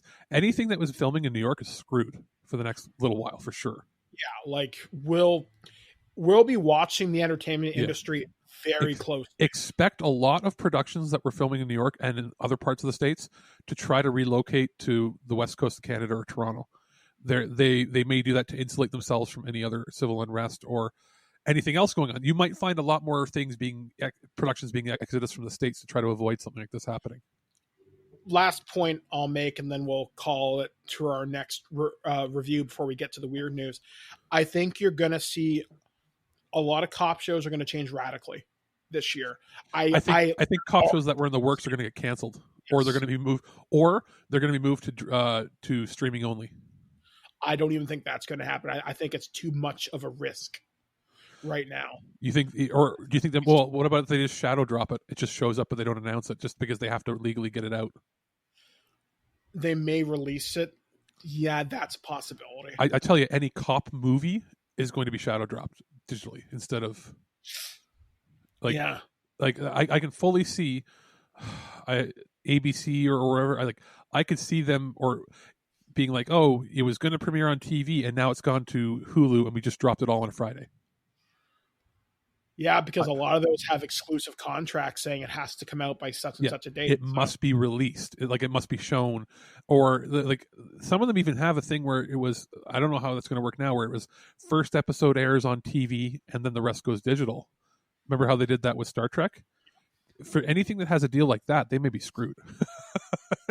It'll be like they'll show it, but they'll show it at 3 a.m. on a Saturday. So we will see, folks. We will be watching very closely. So what's the next review that we're going to see right now? Alex, maybe the Criterion Collection? Yeah, let's do the Criterion Collection one. Okay, so we will be back right here on ThisWeekInGeek.net. I've been Mike the Birdman Dodd, joined with Alex the producer. We shall be right back right after this review from Alex. I have a quick 1-2 punch here from our friends over at the Criterion Collection. They sent over two of their newest releases, Tokyo Olympiad and The Cameraman.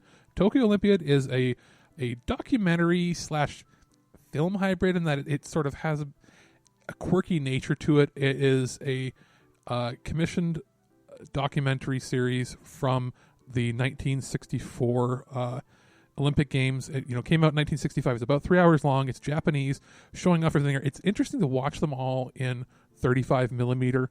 It is subtitled, so if you don't mind not having English, because it isn't an English documentary, you'll get a lot out of it. There's a bunch of commentaries and extra features on here. Actually, a fair amount when it comes to extra features and analyzing it, the time period, the going into information on the filmmaking crew, the political atmosphere at the time, even the backgrounds on some of the teams. It's pretty cool. I haven't seen anything of the Olympics that in this high quality ever. It's probably the first time it was done. It's filmed in the 2.35, CinemaScope high-end 35 millimeter ultra wide. So I ended up watching this on my computer monitor, which is an ultra wide, so it filled the entire thing, and it was pretty fantastic that there was nothing cropped out or blown up or scaled any weird way. There's different interviews on here with people that knew the creators of the film or analyzing it. There's film essays, the whole shebang. Pretty good if you're somebody who you don't need to know Japanese to even read this, because it pops up with commentary here and there when they're talking about the events. But a lot of it is just showing the athletes doing their thing at the time, which is pretty cool. It was obviously timed to be part of the Olympics this year coming out, which, aren't happening. So that's too bad, but you can still sort of catch a glimpse of one of the times that Tokyo hosted the games in the past, which is pretty cool. The other release is a Buster Keaton silent film, The Cameraman. So this one I had never heard of before, but here's the basic rundown of it. It's Buster Keaton. He plays. It was the first time he signed with MGM, because previously he had been with other companies, and it was widely considered after watching it to be his last masterpiece. And it was, 1928, so it's right at the end of the silent film era. So he plays a newsreel cameraman, trying to impress his employer, and office crush, and it's the sort of, crazy slapstick physical comedy that you've come to get used to with him, and it becomes a weird film within a film, sort of meta film for the time period, which is he would have been breaking ground. That would have been a first, definitely back then. It's had a 4K restoration on regular Blu-ray. It's a 70-minute film, which is pretty big for a silent film of the era. It's in its original aspect ratio, black and white. It sounds phenomenal with the track they've recorded for it. There's just a whole bunch of special features, including the biggest one here is they include a whole other movie in 1080p of his, called Spite Marriage from 1929.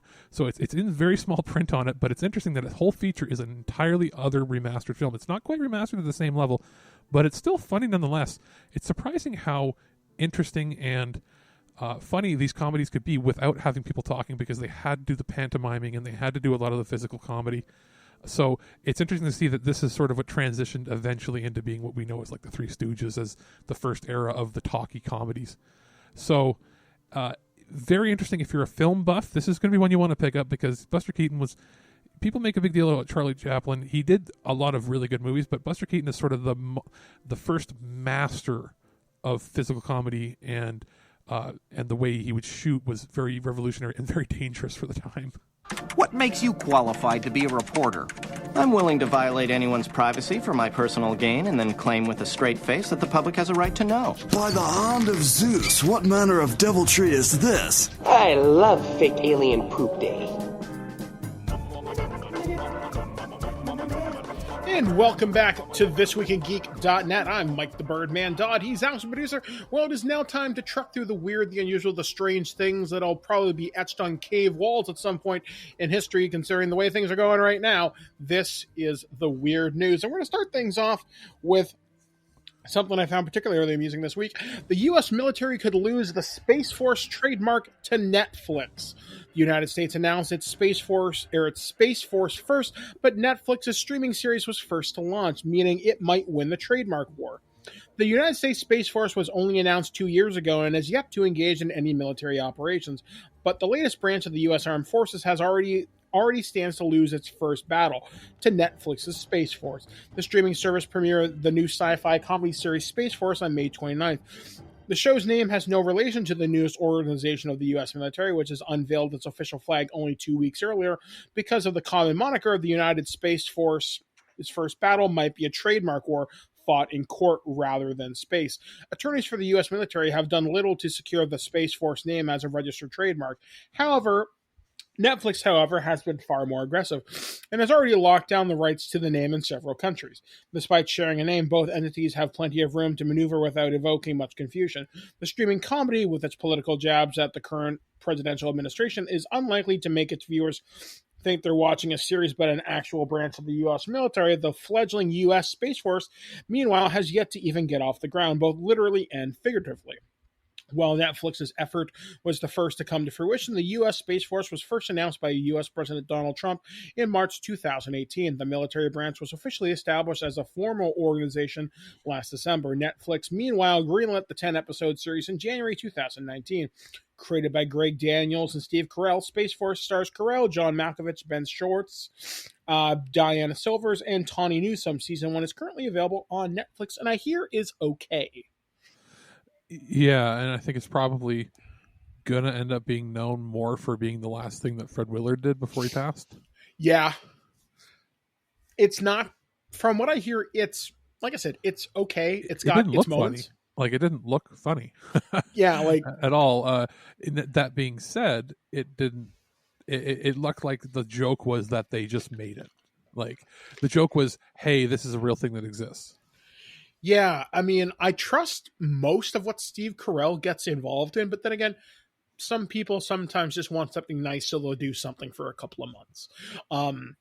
So this could just be a job to him at this point. Like, when I picture the Space Force and how it's run and how it was created and everything, am I the only one that it evokes images of Mars attacks? We gotta nuke them, and we gotta nuke them now. See, when I picture the Space Force, and this is probably a more idealized version of it in my mind, I picture the UNSC, which is the United Nations Space Command, which is Halo.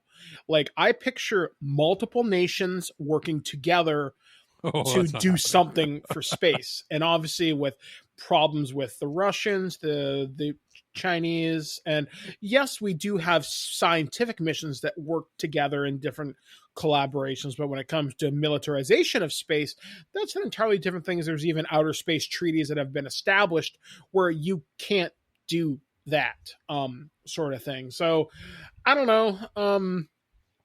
Just if the Trump administration loses the trademark to Netflix, that's going to be hilarious for one. And I really hope Netflix does it. Especially if Trump thinks that he can just circumvent every law to like take away their liberty to have that trademark. Mm-hmm. Because the whole idea of America is that you can independently trademark and have your own ideas, right? So if he does that, it just would destroy everything in his own base. Like that like anybody that says, well, the president can do whatever he wants, those people then are contradicting themselves by saying that the government can't take away my things. But say, yeah, it's as much as we've been trying to avoid politics on this show for the last 4 years, if you can believe that. It's always something comes up in the news cycle where it contradicts itself. Now, what would you like them to call it if they can't call it Space Force? Let me see. Let me think about that for a second. I was about to say there is something in Doom. They call it the Aerospace Corporation, but that denotes more in the sky as opposed to the space. Space Operations Command. SOC. SOC. Trying to think what else might sound cool. Oh, what about if it's like Starship Troopers, the Terran Federation Army? Because it's basically what he wants to make. Yeah, and oddly enough, you know what's weird? The troops now are better equipped, at least with their kit, as opposed to the Starship Troopers guy. Although the Starship Troopers guys have better weapons, which is kind of funny. Actually, little bit of behind the scenes info. We did a Future Imperfect a couple weeks ago where we were talking about our favorite sci-fi series, and I was gonna bring up Starship Troopers, and I figured, well, maybe shouldn't talk about Robert Heinlein and fascism right now because that's not cool. And the movie was way better than the book. Well, the movie was satire. Okay, someone who grew up, while a child, not in like grew up in the Netherlands, but he saw what was happening on the side and saw his own occupation of his country. So you have somebody who took the book, that saw the fascism for what it was, then went, I can make an American futuristic propaganda movie like the Germans and Americans made during World War II.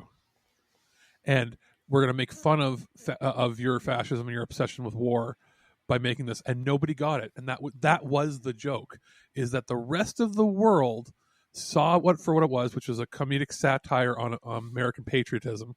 And the Americans didn't get it. It's a big, dumb movie about shooting bugs. It was so stupid. Did you not see the meaning behind it, of how it represented the kind of propaganda that you already produce? Yeah. And the fact, if you want to participate in anything, you have to serve in the military. If you want to become a citizen. Yeah. And anybody who anybody who said that they didn't believe they should go to war was being hung for war crimes against their country. Yeah. Like, it was obviously a very, very entertaining movie, but there's a lot of layers to it. There's actually a very interesting Joe Blow video on it on YouTube. It's like Starship Troopers, What Happened? Well, here's the big one. If you want to watch the film and you get sort of what's happening in real life right now in world events as well. So for little things that the citizens do, or non-citizens, and if they complain or if they have a differing opinion, they get subsequently murdered and killed or tried and something bad happens. Yeah, all on television, where you can click a button to watch more. which predates Live Leak and social media by a long time when that movie came out. But also when there's the big screw up where they send all the people to their death, horrifying death. What are the consequences for using bad intel? He steps down, shakes the hand of the subsequent replacement, and nothing happens because nothing happens to the 1%. Yeah. Oh, yeah. The Sky Marshal just resigns. He goes, Sky Marshal resigns, goes, shakes their hand, walks away. He's not tried for murder, for putting all those people, to their death unwarranted. Nope. He steps down because the higher up you are, the less wrong you can do. Yep. So go get him, Space Force. Our next story kind of ties into stupidity in the media as well. This one comes courtesy of CBR.com. Fox's Tucker Carlson lashes out against Elmo's anti-racism message. Fox News host Tucker Carlson went after Elmo after Sesame Street and CNN aired a town hall aimed at explaining racism to kids. Tucker Carlson is not having a sunny day. The Fox News host went after Sesame Street and Elmo after the children's show hosted a town hall with CNN to help explain racism to young children. You can see the link. It's on YouTube and stuff. It's a children's show, Carlson said on the segment. Got that, Bobby? America is a very bad place and it's your fault. So no matter what happens, no matter what they do to you, when you grow up, you have no right to complain. That's the message, and it starts very young. Hosted by CNN's Van Jones and Erica Hill, Coming Together, Standing Up to Racism featured appearances by Elmo, Big Bird, Abby Cadabby, and other favorites from the children's TV series.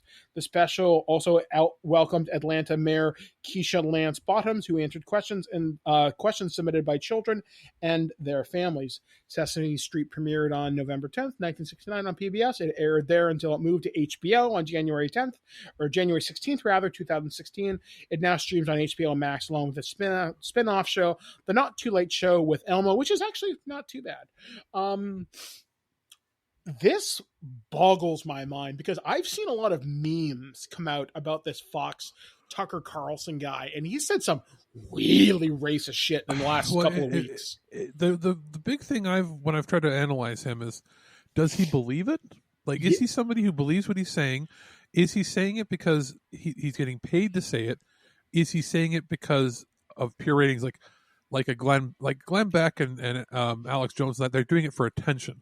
Mm-hmm. I don't think he's doing it for attention. Actually, yeah, there was something that I read, so this may be unsubstantiated, that he allegedly white nationalists really like him, and there was one quote that was attributed to this white nationalist group saying, Tucker Carlson does more for us than we do because his messaging is better. It's more clear. And it got so bad that there was a quote that he said either last week or the week before last, and it went something along the lines of, they'll come for you. They'll come for you in your homes, and you better be ready for them. And he wasn't clear as to who them was, but the implication's pretty spot on. And he was basically calling out, what's happening right now with all the Black Lives Matter protests and the police brutality things, whatnot. And a lot of advertisers are pulling out. Like Disney finally pulled out the other day, I think. And a lot of other big names are starting to pull their advertising from Fox. I think people have said, all right, man, enough's enough. Well, like it's not even a matter of being divisive and trying to, make an us versus them mentality. He comes across as somebody who actively wants everybody who isn't exactly like him to die. Yeah, it's so weird. They not only do they not belong in America, they should not even exist because they're not like me. Yeah, it's like if there was a face for, the if there's a face for multi-generational white supremacy bigotry that puts on a suit and a smile, it's him. Yeah, he comes across as such a slimy shit of a person. like I've got friends and their parents watch Fox News, and they'll text me, they're like, I can't believe I'm seeing this. How can my parents buy into this? And I'm thinking, I really wish I knew what to fucking tell you. Here's a response. Your parents are incredibly stupid, and if they're that gullible they'll believe it, then that's on them. Yeah, like it's fucking terrifying. I mean, thankfully my friend is not dumb, but she was like, I have conservative friends. Being conservative and being dumb do not mean that they're the same thing. It just so happens that conservative like television pundits and they have a way of pulling in dumb people. Yeah, I don't know, man. I don't like it. I think you notice that there's extremes on the left too, where it's like, I've seen a lot of stuff from like, oh, come on. Like, no, not everything has to be a fight. Not everything has to be about this. You can't just twist things into your own ideals to make it fit your narrative. Stop. Stop. Like, you're being so militant or so extreme on the other side that, you know what, you're just going to incite more problems with people. You actually do more harm doing what you're doing than actually helping. And if they hear me say that, they're like, well, then you're part of the problem too. It's like, no, you're part of the problem. Anybody on the extremes are part of the problem. Not that there should be no things done, but there's a spectrum, and you can look out there where once you go out within certain deltas, certain amounts outside of the center, you become less effective at actually making change. Yeah, like there has to be a moderate point in which real conversation can happen. There's a reason you call it extreme left and extreme right. The problem is almost everything now is extreme one way or the other, and they don't use their heads. But what you notice more is the extremes always play with what their hearts are, not with what their minds are. And you also get a little more on the really right extreme. You have people that not only don't want to use their head, but refuse to learn anything. And I like, who do you know, like, what parents raise their kids to never question or learn new things? Sadly, I know a few, which is kind of depressing. And how many of them are extremely right wing? Yeah, I mean, it's there's something about like, do what you're told and do what's right. Okay, well, do what you're told, do what's right. Well, how do you know what's right? Well, what I've been told for the last several hundred years. How do you know that was right? Yeah, I mean, conversations change and evolve all the time. What you know is true today may not be true tomorrow. And I'll be the first to say, like, a lot of people that are on the extreme left, their shtick is, it's no longer about, like, with them, equality. It's, we want more than you have. Well, then you're creating a whole other power vacuum. Yeah, like things... like, you can't go extreme one way or the other, because then you're going to mess things up even more. What you have is complete anarchy and chaos. What you need is somebody who is somewhere down the middle, where it's like, okay, I can be fiscally conservative and we can make sure that we don't run out of money. And then I can also be somewhat liberal in that I care about people even if they don't have the same ideals as me. What happened to those people? That's what people used to be in politics. It's like they cared about the people, but also about the economy. Now it's like, people associate the economy with hating everybody else. And it's just because a certain group has co-opted that. And that's the message they're trying to give is, hey, if you're not white and rich, it's your problem. It bothers me with this Tucker Carlson guy. Like, what is wrong with teaching children to not hate other people because they look different? I think what he's trying to say is that people don't hate other people because they're different looking. They hate other people because they're bad. Like, that's his mentality. It's like, well, you're telling children that your parents are racist and they did this. Yes, because they are. But his argument is that racism doesn't exist and that you're just wrong and that you're using it as an excuse for your bad behavior. It's like he and people like him are saying, oh, the only reason that all the black people and all the protests shouldn't be happening because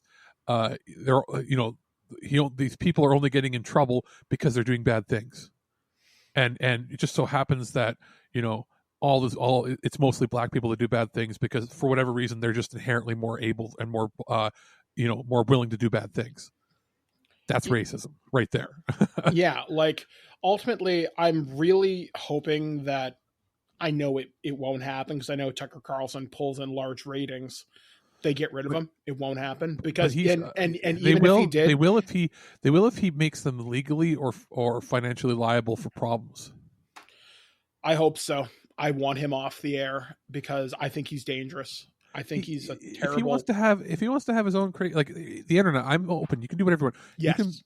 You can be an Alex Jones and have your own crazy conspiracy site. Fine, but then you have to deal with the consequences of when you incite people to do stupid shit. Yeah, and as long as you're not hurting anybody, I mean that's like a big thing. Like Alex Jones, as far as I know, has never incited go kill this person. He's incited some pretty bad stuff that he got in huge shit for. Yeah, and he has trouble, as with any other conspiracy theory guy or especially any conservative guy, and even any liberal person. Anybody who's a conspiracy theory person, whether it be right wing or left wing, they have a problem with ever admitting they're wrong.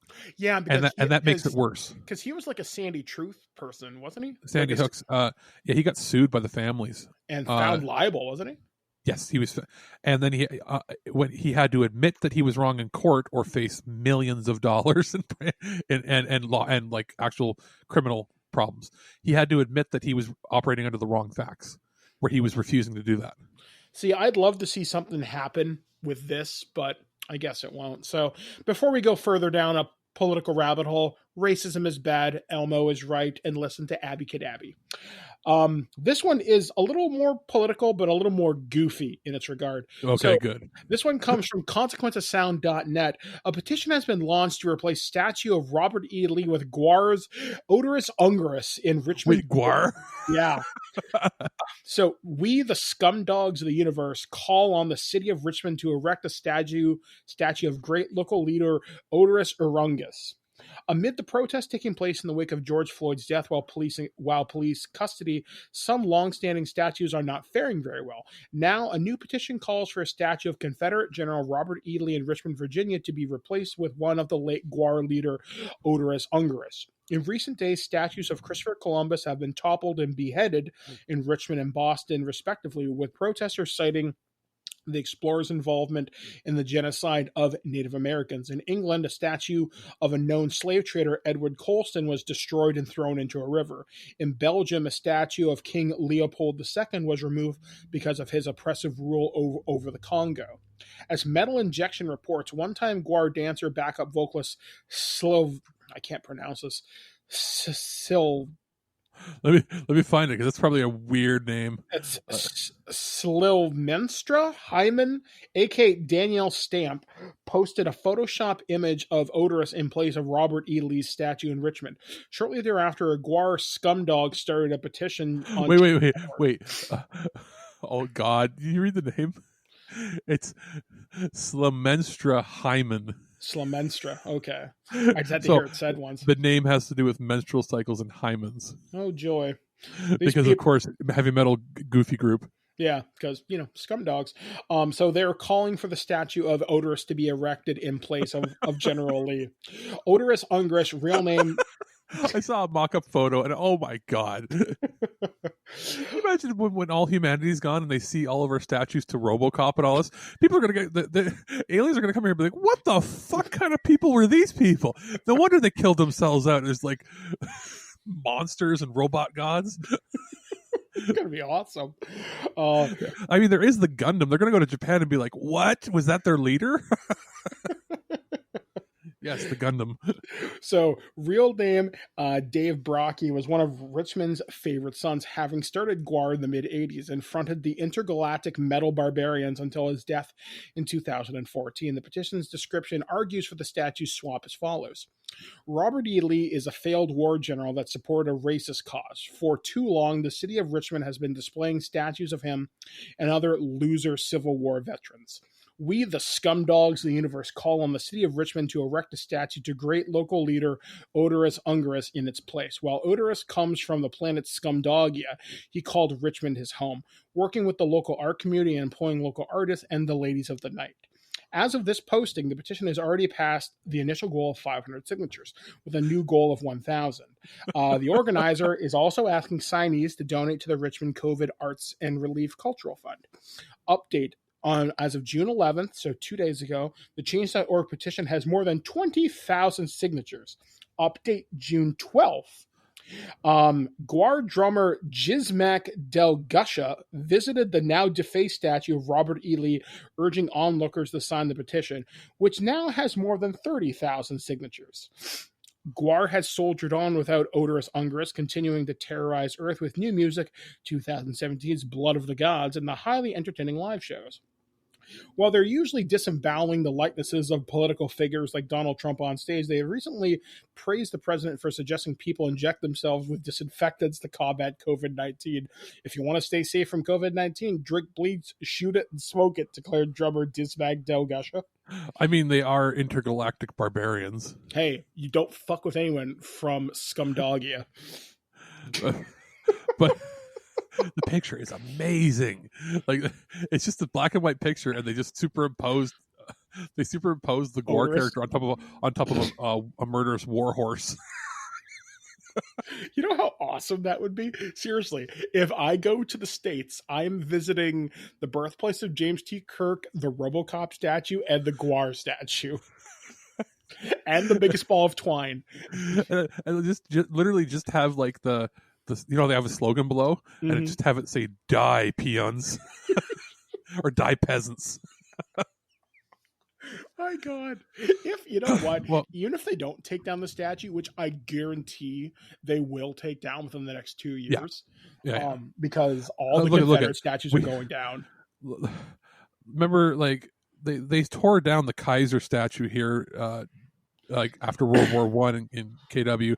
They never found it. They found the head eventually, but they tore that down because of World War I, and that was only because they didn't want to be tied in with Germany, and that was like something that happened far away. That wasn't even about our history.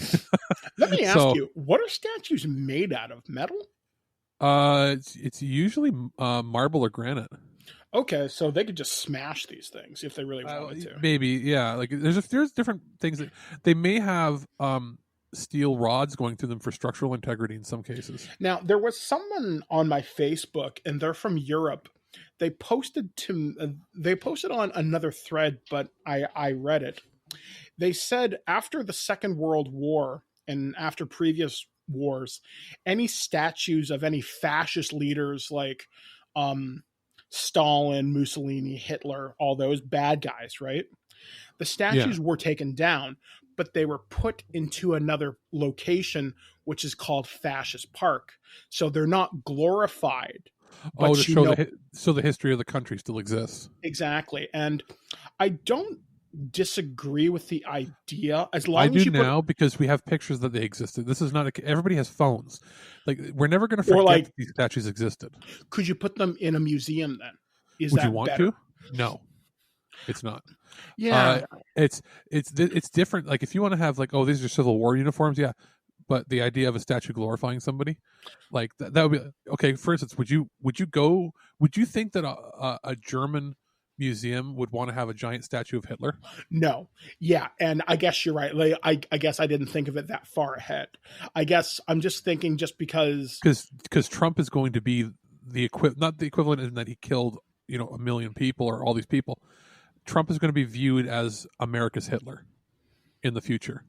Way down the line, 30, 40 years, he'll be viewed as likely the darkest time in America, because if they have anybody worse than him, you won't have a country anymore.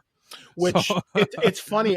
One comment I saw, I think this was on Twitter, people are saying, well, given all that's happened in the last little bit, should he be removed from Disney's Hall of Presidents? And I don't know. I mean, historians should make the final call on this, but you're absolutely right, and I retract what I just said. Maybe these statues should be taken down, because obviously history can be read in books, history can be visited in and before you museums. Take it down, you have somebody come in with a really high-end medium format camera, like they use for posters and billboards, take the photo at like 200 megapixel or whatever, And then you can have a print, scan it, maybe. Yeah, 3D scan it. You have a printed copy, and you can have 3D models if you have to do research for education purposes, or if you're doing a museum thing of like, here's what was happening. But you don't have a museum where it's dedicated just to the South. You have to have a museum that shows the history of what happened in that area. So have like, here's the leader of the army that was coming down here. Here's the leader that was here. And you can have pictures there that are high quality, and make sure that you always have a digital archive of that huge picture that you scanned, or do a 3D scan of it. Before you take it down, do what they did. Remember they had to do Notre Dame and they had to fix it? Remember how they used Ubisoft's 3D scan of the building? Mm-hmm. 3D scan it so that you can visit it in a digital space. I don't think it needs to have a physical space anymore. Yeah. Yeah, you're absolutely right. Because if you look, here's the biggest thing that boggles my mind, and there's never a proper straight answer that doesn't come across as white supremacy, as to why was it even okay to have the flags flying of traitors. They were traitors of America. You wanted to secede and leave the country and make your own and say, we're now America, we're real America, you're not, because we want to keep slaves. And if they try to give any excuses to any reason other than it was we wanted to keep slaves and wanted to keep power and superiority, they're lying. There's no other reason. There isn't. So if you're somebody who carries and had flags of the Confederate flag, the South will rise again. South will rise. What does that mean? Rise what? Yeah, because I noticed a lot of modern people don't understand its interpretation. Yeah, it's like you want to go back to being the South. Like the South will rise to power. How? You're saying you want to separate from America? Or you want to take over America? You want your ideals to take over? Your ideals tore the country apart, and you were traitors. So, in my mind, any other country in the world, if that was a group that was like that for this long, they would have labeled every single person with a Confederate flag a terrorist. Yeah. One final thing we'll say on this is this was a fantastic Twitter thread. Name something that lasted longer than the Confederacy, because the Confederacy lasted like 5 years, I think. And the best response I saw, what's something that lasted longer than the Confederacy? Saved by the Bell, the new class. At 7 years, I think. Or Star Trek Voyager at this You know what lasted longer than the Confederacy? The Big Harv at Harvey's. Or the Big Bang Theory. Oh God. Young Sheldon will be lasting longer than this point. I feel bad. Joking Alex wanted to come out and say which is worth the people that want the South to rise in Confederacy or Young Sheldon or anything that Chuck Lorre puts out. That's terrible. I know. Moving on to our next story, which will make you regret life choices. A man has broken his 150th Guinness World Record by drinking lime juice. Idaho man broke his 150th Guinness World Record by drinking an entire liter of lime juice in 17.29 seconds. David Rush, who's on a mission to break Guinness records to promote STEM education, broke his 149th record a week earlier by drinking a liter of lemon juice and decided to celebrate his 150th milestone by taking on the lime version of the record. Rush was able to down the unsweetened juice using a straw in just 17.29 seconds, beating the previous record of 21.81 seconds, which was set by Andrew Ortol. I think I'm done with drinking records for a while, and we'll see if I can't find something more physically active ones that'll get my blood flowing instead of making me sit around all day after, Rush said after completing the record. My sister-in-law also told me I had to stop drinking, or I had to stop doing this since I was going to damage my stomach lining. She's a nurse practitioner. I feel like maybe I should listen to her or my body, which agrees, he said. Rush said his 150th record also coincided with the release of his self-published book, Breaking Records, 21 Lessons from 21 Record Attempts. No, that would burn. Just no. Just thinking, do you know the shits you would have after that? I can't imagine what peeing would feel like. It'll fuck your pH balance up real bad. Yeah, like I can only imagine. I would love to see what a blood sample would look like. I wouldn't. I'd hate to see that guy's gonna pee and it's gonna burn. Yeah, it's going to hurt real fucking bad. Not worth it. This next story I only put in the weird category simply because it's always been suspected. now it's, I guess, openly confirmed, and it is sort of a Pride Month thing, so it isn't meant to be funny, haha. Just the timing. So, as reported from TMZ, SpongeBob, surprise, but not really, SpongeBob SquarePants is gay. SpongeBob SquarePants' sexuality has entered the chat. And lo and behold, the Bikini Bottom dweller is, many as suspected for years, gay. Nickelodeon officially made the reveal Saturday in a tweet shouting out Pride Month June and attaching photos of 3 of their canon characters as clear indicators they are all part of the LGBTQ plus community, but without actually saying it outright. That includes SpongeBob SquarePants, Schwa Schwartz from Henry Danger, and Korra from The Legend of Korra, which is the Avatar: The Last Airbender spinoff. They are featured in a rainbow-colored background, further signaling they are, in fact, part of the community. Fans have known for a while Korra was gay/bisexual, as it was revealed in the show itself and actually written into the script. Again, not so much with words, but just action. As for Schwaz, the actor who plays him, Martin D. Cohen, is a transgender man who, in real life, sometimes something that wasn't revealed until recently. He transitioned decades ago. Now, when it comes to Krusty Krab's fry cook, let's just say folks have had their suspicions for a long time now. If you know, we won't break it down for boomers. Funnily enough, Nickelodeon and series creator Steven Hillenburg finally came out firmly in the early 2000s and explicitly said SpongeBob SquarePants was not gay, but asexual. So maybe a change of heart. I'm okay with this. I mean, if it's a positive gay icon for kids, cool. Yeah. I mean, I just think it's neat. Ultimately, it doesn't matter. It's a cartoon character, and some, like for SpongeBob, it's like, what does that matter? But it matters to some people. Yeah, exactly. Like, representation is very important, and seeing a powerful gay character, especially in so much merchandise, you will see there are going to be some people that push back and say, why does every show have to be gay now? Why does every show have to be this? It's not that every show did. It's that in real life, it's a lot more people than you think are that. They were always afraid to just be who they were. So like, remember in school, like you'd be like 1 in 4 people are gay. That was the thing. And you'd look around the class when they'd say something like that, and you'd be like, how? And that was the whole thought experiment was, you can't just tell what's gay by a look. Yeah. Or and they would say, gay in quotes because it meant the whole spectrum of everything. It's like 1 in 4 people deviate from what you think they were. Mm-hmm. And this is, fine. I mean, I guess it makes sense. I mean, like I said, it's because now we're in such a period of social change where it's just become, I'm gay, cool. And now that kids who have figured out who they are very young, or have figured out maybe I'm different, don't have to feel so strange. And that's really empowering for a lot of children now, just because they'll have something like, hey, I can relate to that. And especially with Korra from the Legend of Korra series, that's such a powerful gay character. And some of the more powerful characters in fiction in the last couple of years have really come out. Like one of my favorite gay characters of all time is Ellie from The Last of Us, parts 1 and 2. Like when you find out she has a girlfriend in the prequel DLC for The Last of Us, I think it's called Left Behind, I think it is. Okay. It's a really, really, really sweet moment.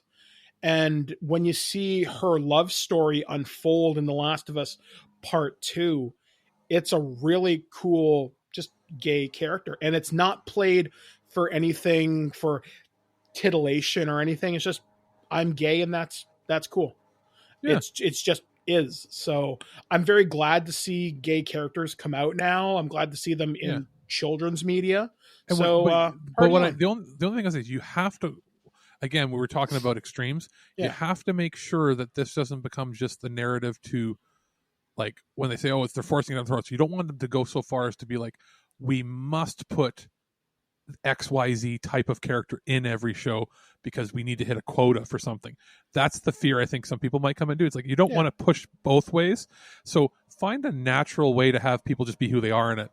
Don't go, don't be an executive on TV or in a game company and go, hey, this is a hot button issue. Our next game, we have to have a LGBTQ plus this type of character as the game, base the whole game around them. Well, it's like, don't make that the reason to make something. Yeah, because in The Last of Us, Ellie is just gay. It's never really a thing. Exactly. That's what I mean. Don't pigeonhole and don't force it to be like, oh, we must have this caricature or it must be this topic, because then you flood the market with poor graded things. Like, it's like, oh, why does this show exist? The show exists because we wanted a gay character on our network.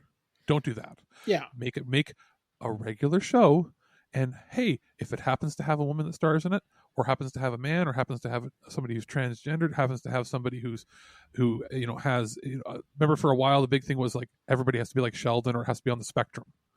And you saw that's why we always make fun of like Chuck Lorre and some of his contemporaries, because it was all big stereotype. Like, hey, for with stereotypes, let's have somebody who has Asperger's, and we got to put them on, and we got to make them the butt of the jokes. Yeah, and that's a terrible disservice to the neurodivergent community. I think that's the proper term, and I don't mean any offense by it. If not, I'm really sorry. No, you know what? We always end up apologizing. People know by now what we mean by it. Yeah, exactly. Like, we want like don't be the butt of a joke. Create a compelling character, and then fill in the blanks. Yeah, it's like if the character ends up being quirky, the character ends up being quirky. Don't make something for the sake of making it for pandering. Yeah, like one of my favorite characters from Star Trek Discovery is Dr. Stamets. Engineer Stamets, right? And yeah, him and his boyfriend, the doctor, or his husband, I think. Yeah. I really liked that relationship, and it never felt forced to me. It's like they're a loving couple, but you see how when the one character died and was brought back via the Spore network, they were different. He's like, I'm not the same man you knew. And I really appreciated that. Yeah, and there had been some flack on the one side saying every single character in Star Trek Discovery is like it was like they were trying to go, okay, we have to have minority this, gay this. It felt like they were trying to pigeonhole everything in, and to an extent, it felt like they were somewhat inadvertently doing that for season one, and their marketing was poor for the first season. Mm-hmm. Because that's what they focused on. Like, no, focus on the stories. You know what I mean? Like, in your marketing campaign, tell us the stories we're going to be seeing. Not, hey, look at us. We have a black woman who's, may or may not be gay as the leader or the host or the main character for the show. And look, we got the gay doctor and engineer, and then we got the this and stop. Everybody expects Star Trek already to have a diverse cast, because that was what they were always based on. They tried to make it seem they went a little over the top, and that's what people had pushback on it. And I feel like that's what we're trying to get at. Stop trying to push something as an agenda. Maybe don't do natural.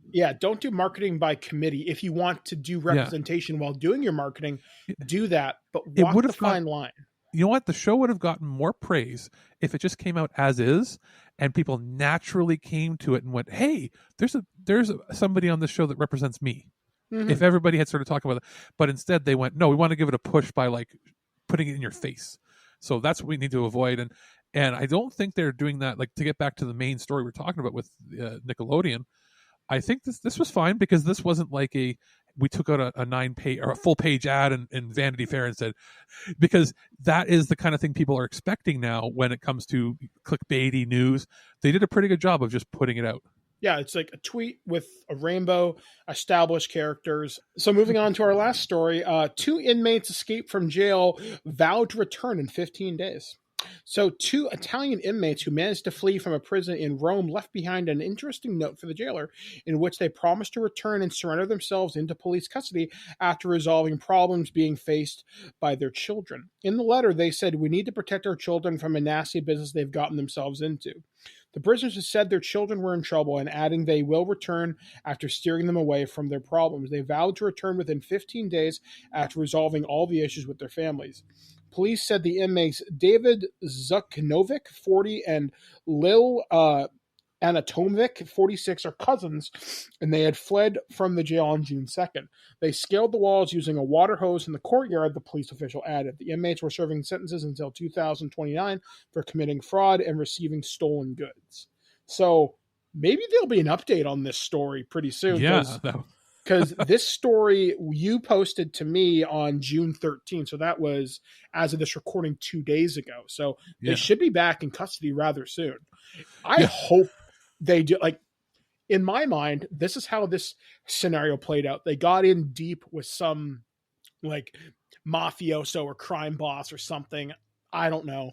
And they had to go get them out of trouble, like something out of like a heist or crime movie. That's what I was thinking. Like I was just picturing in my mind, like the planning this big like escape thing, and they just left a note saying, "Sorry, gotta go. Be back with Smokes." I mean, ultimately, I really hope they do it to fix a problem, but not leave a trail of bodies behind them. So, like, does that not sound like the plot line for, like a Van Damme movie? He's sent to prison and then finds out his brother Guillaume has been kidnapped, and his brother's wife and kids have been murdered, and all this, and it's like, but he can get out and get the rest of the family back if he has 24 hours. He breaks out of prison to go get him, but he leaves a note saying, "I'll be back." And at the end of the movie, comes back and hands out Smokes to everybody. Yeah, or something like that. It'll be ridiculous. So, it's so 80s and so 90s. So hopefully this guy's family is okay, and I guess hopefully there'll be some sort of an update to this. So if we find out more, we'll keep you posted. So anyway, we have one final review from Alex, and what is that going to be? Oh, did we not cover the last story? That was the last story. You missed the Poland one, didn't you? I didn't see it. It's right above that one. Oh. Okay, I'll read it then. Okay, go ahead. Poland invades, in quotes, Czech Republic in misunderstanding. Okay. Polish troops guarding the frontier as part of the coronavirus measures took up positions in the by a chapel in the Czech side of the border. They apparently stayed there for several days. The soldiers prevented Czech visitors from accessing the site. Czech authorities eventually intervened by contacting Warsaw. The incident took place in northeastern Moravia, which sounds like something from, I guess, like Metal Marvel. Gear Solid or something. Yeah, isn't that where they had their big fight? Isn't that where the Scarlet Witch is from? Something like that. Or Sokovia, that's what Sokovia, it is. Yeah. In an area that forms part of the historical land of Silesia. Everything sounds like a Dragon Riders book. Poland described the incident as a mistake, although the Czech Foreign Ministry said it has yet to receive an official explanation for why they invaded their country. What happened? The story first appeared in a Denik newspaper. There's a little more detail. It's unclear how long the Polish occupation lasted. The Polish soldiers openly said, "We didn't know we were in the Czech Republic." They stationed themselves in another country without knowing it. Talk about unguarded borders, eh? Yeah, I know. Like, we're just gonna It just says the Czech Republic is kind of. It says Czech Republic is waiting for an apology, and all I'm thinking is like, are they just gonna like bring a cake and be like, "We're sorry"? Paul, the Polish, are they going to bring in like? Is it going to be like we'll make pierogies for everybody? Is that the idea? Because I would love that. It'd be like, can you imagine being there and a bunch of soldiers come to your house with pierogies in that town and be like, "Sorry, we invaded your country." Sorry, guys, our bad. Yeah, they just apparently. I guess the idea is they didn't realize that where the border line was drawn, and they went a little too far. And it wasn't even known that they were there for a while until people that wanted to go to the church said, "Hey, this military is not letting us in the church. And by the way, they're not from our country." like they keep imagine being like, soldiers won't let us in there. And the first two people were like, okay, and then they looked at their uniforms and went, "Wait, that'd be like us." That'd be like, can you imagine, Mike, you going to church and you're like, "You can't come in here," and the military's there. You're like, okay, and they had U.S. Army outfits on. Mm-hmm. Like, what do you mean you're not letting me go into my church? And then you contacted the government. "Oh, sorry, we didn't know we were in Canada." Yeah, whoops. Sorry, guys, our bad. Oh. But yeah, so it was weird, but not in the traditional weird sense. It was weird in the, oh shit, we accidentally might have declared war by accident. In 2020, would it really surprise you? Oh. No, I mean, it was for a good reason. They were trying to help with coronavirus stuff at the border, and then just didn't realize they stepped across the border. Oh boy. So anyway, that's going to do it for this edition of the Weird News this week. So once again, we do thank you for joining us. And Alex has one final review for us this week.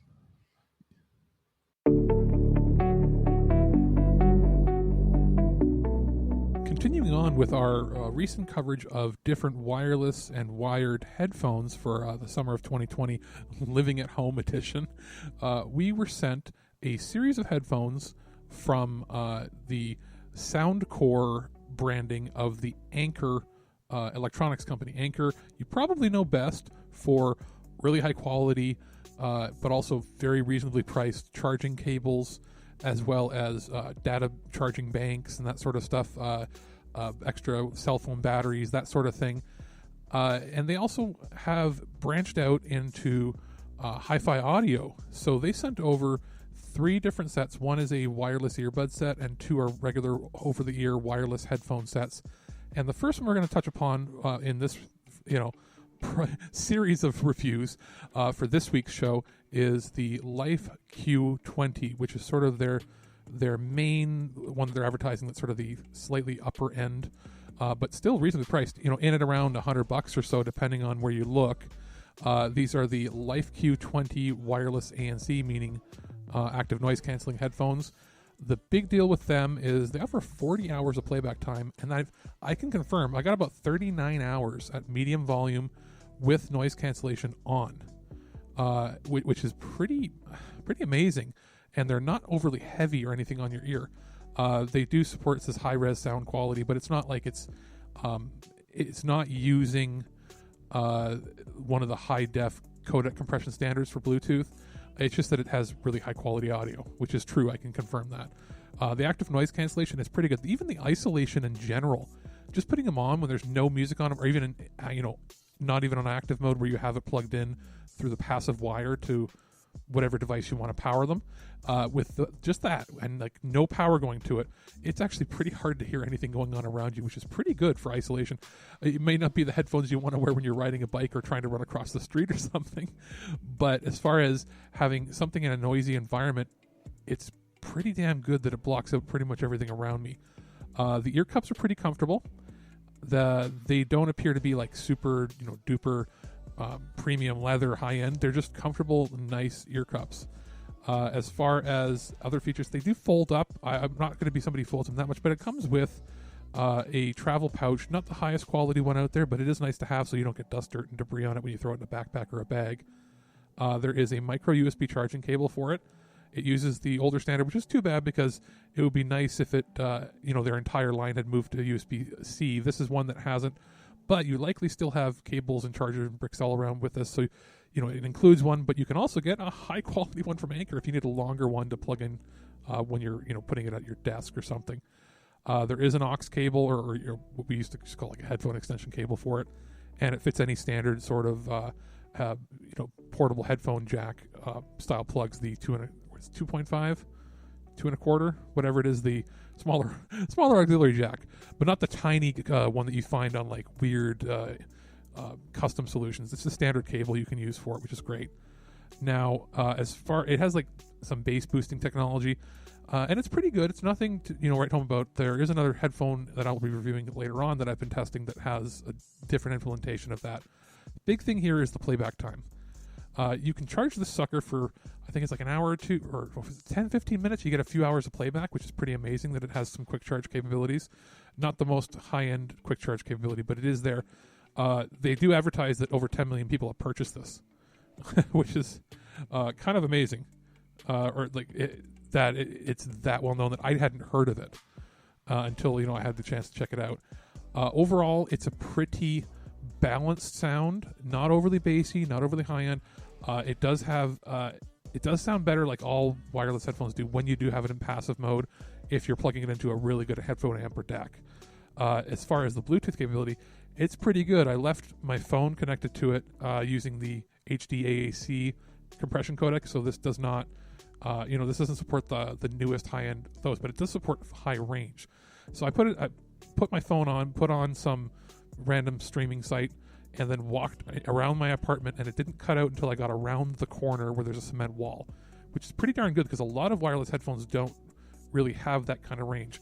It also has pretty decent build quality when it comes to torquing and moving it around. It's not going to fall apart on you unless you drop it pretty bad. So that's a big plus too for anything in the sub, $100, $150 range.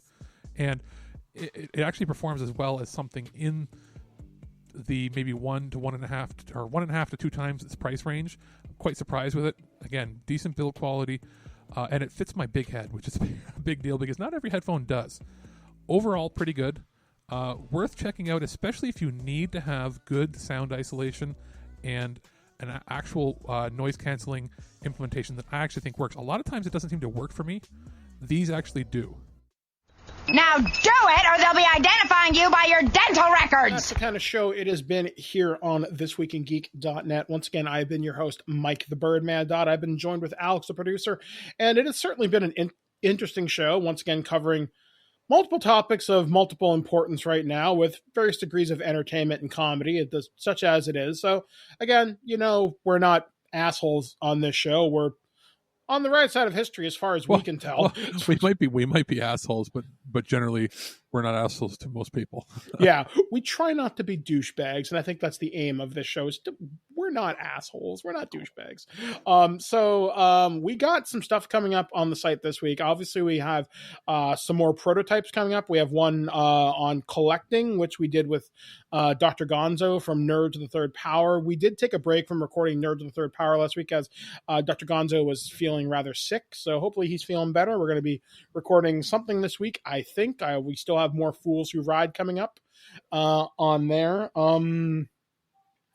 I still have to get reading for Birdman's Book Club now that things are opening up with my schedule. Now that I'm done The Last of Us 2, I've got some time. I'm going to be reviewing Minecraft Dungeons, which released on Xbox Live Game Pass, but also across multiple different platforms.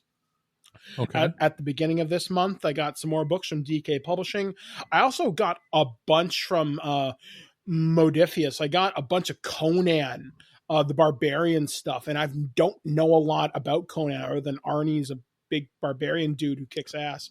So I'm going to watch the movies just to kind of get myself into that headspace, and I'll read the books, give you my opinion on those as well. So that should be pretty interesting.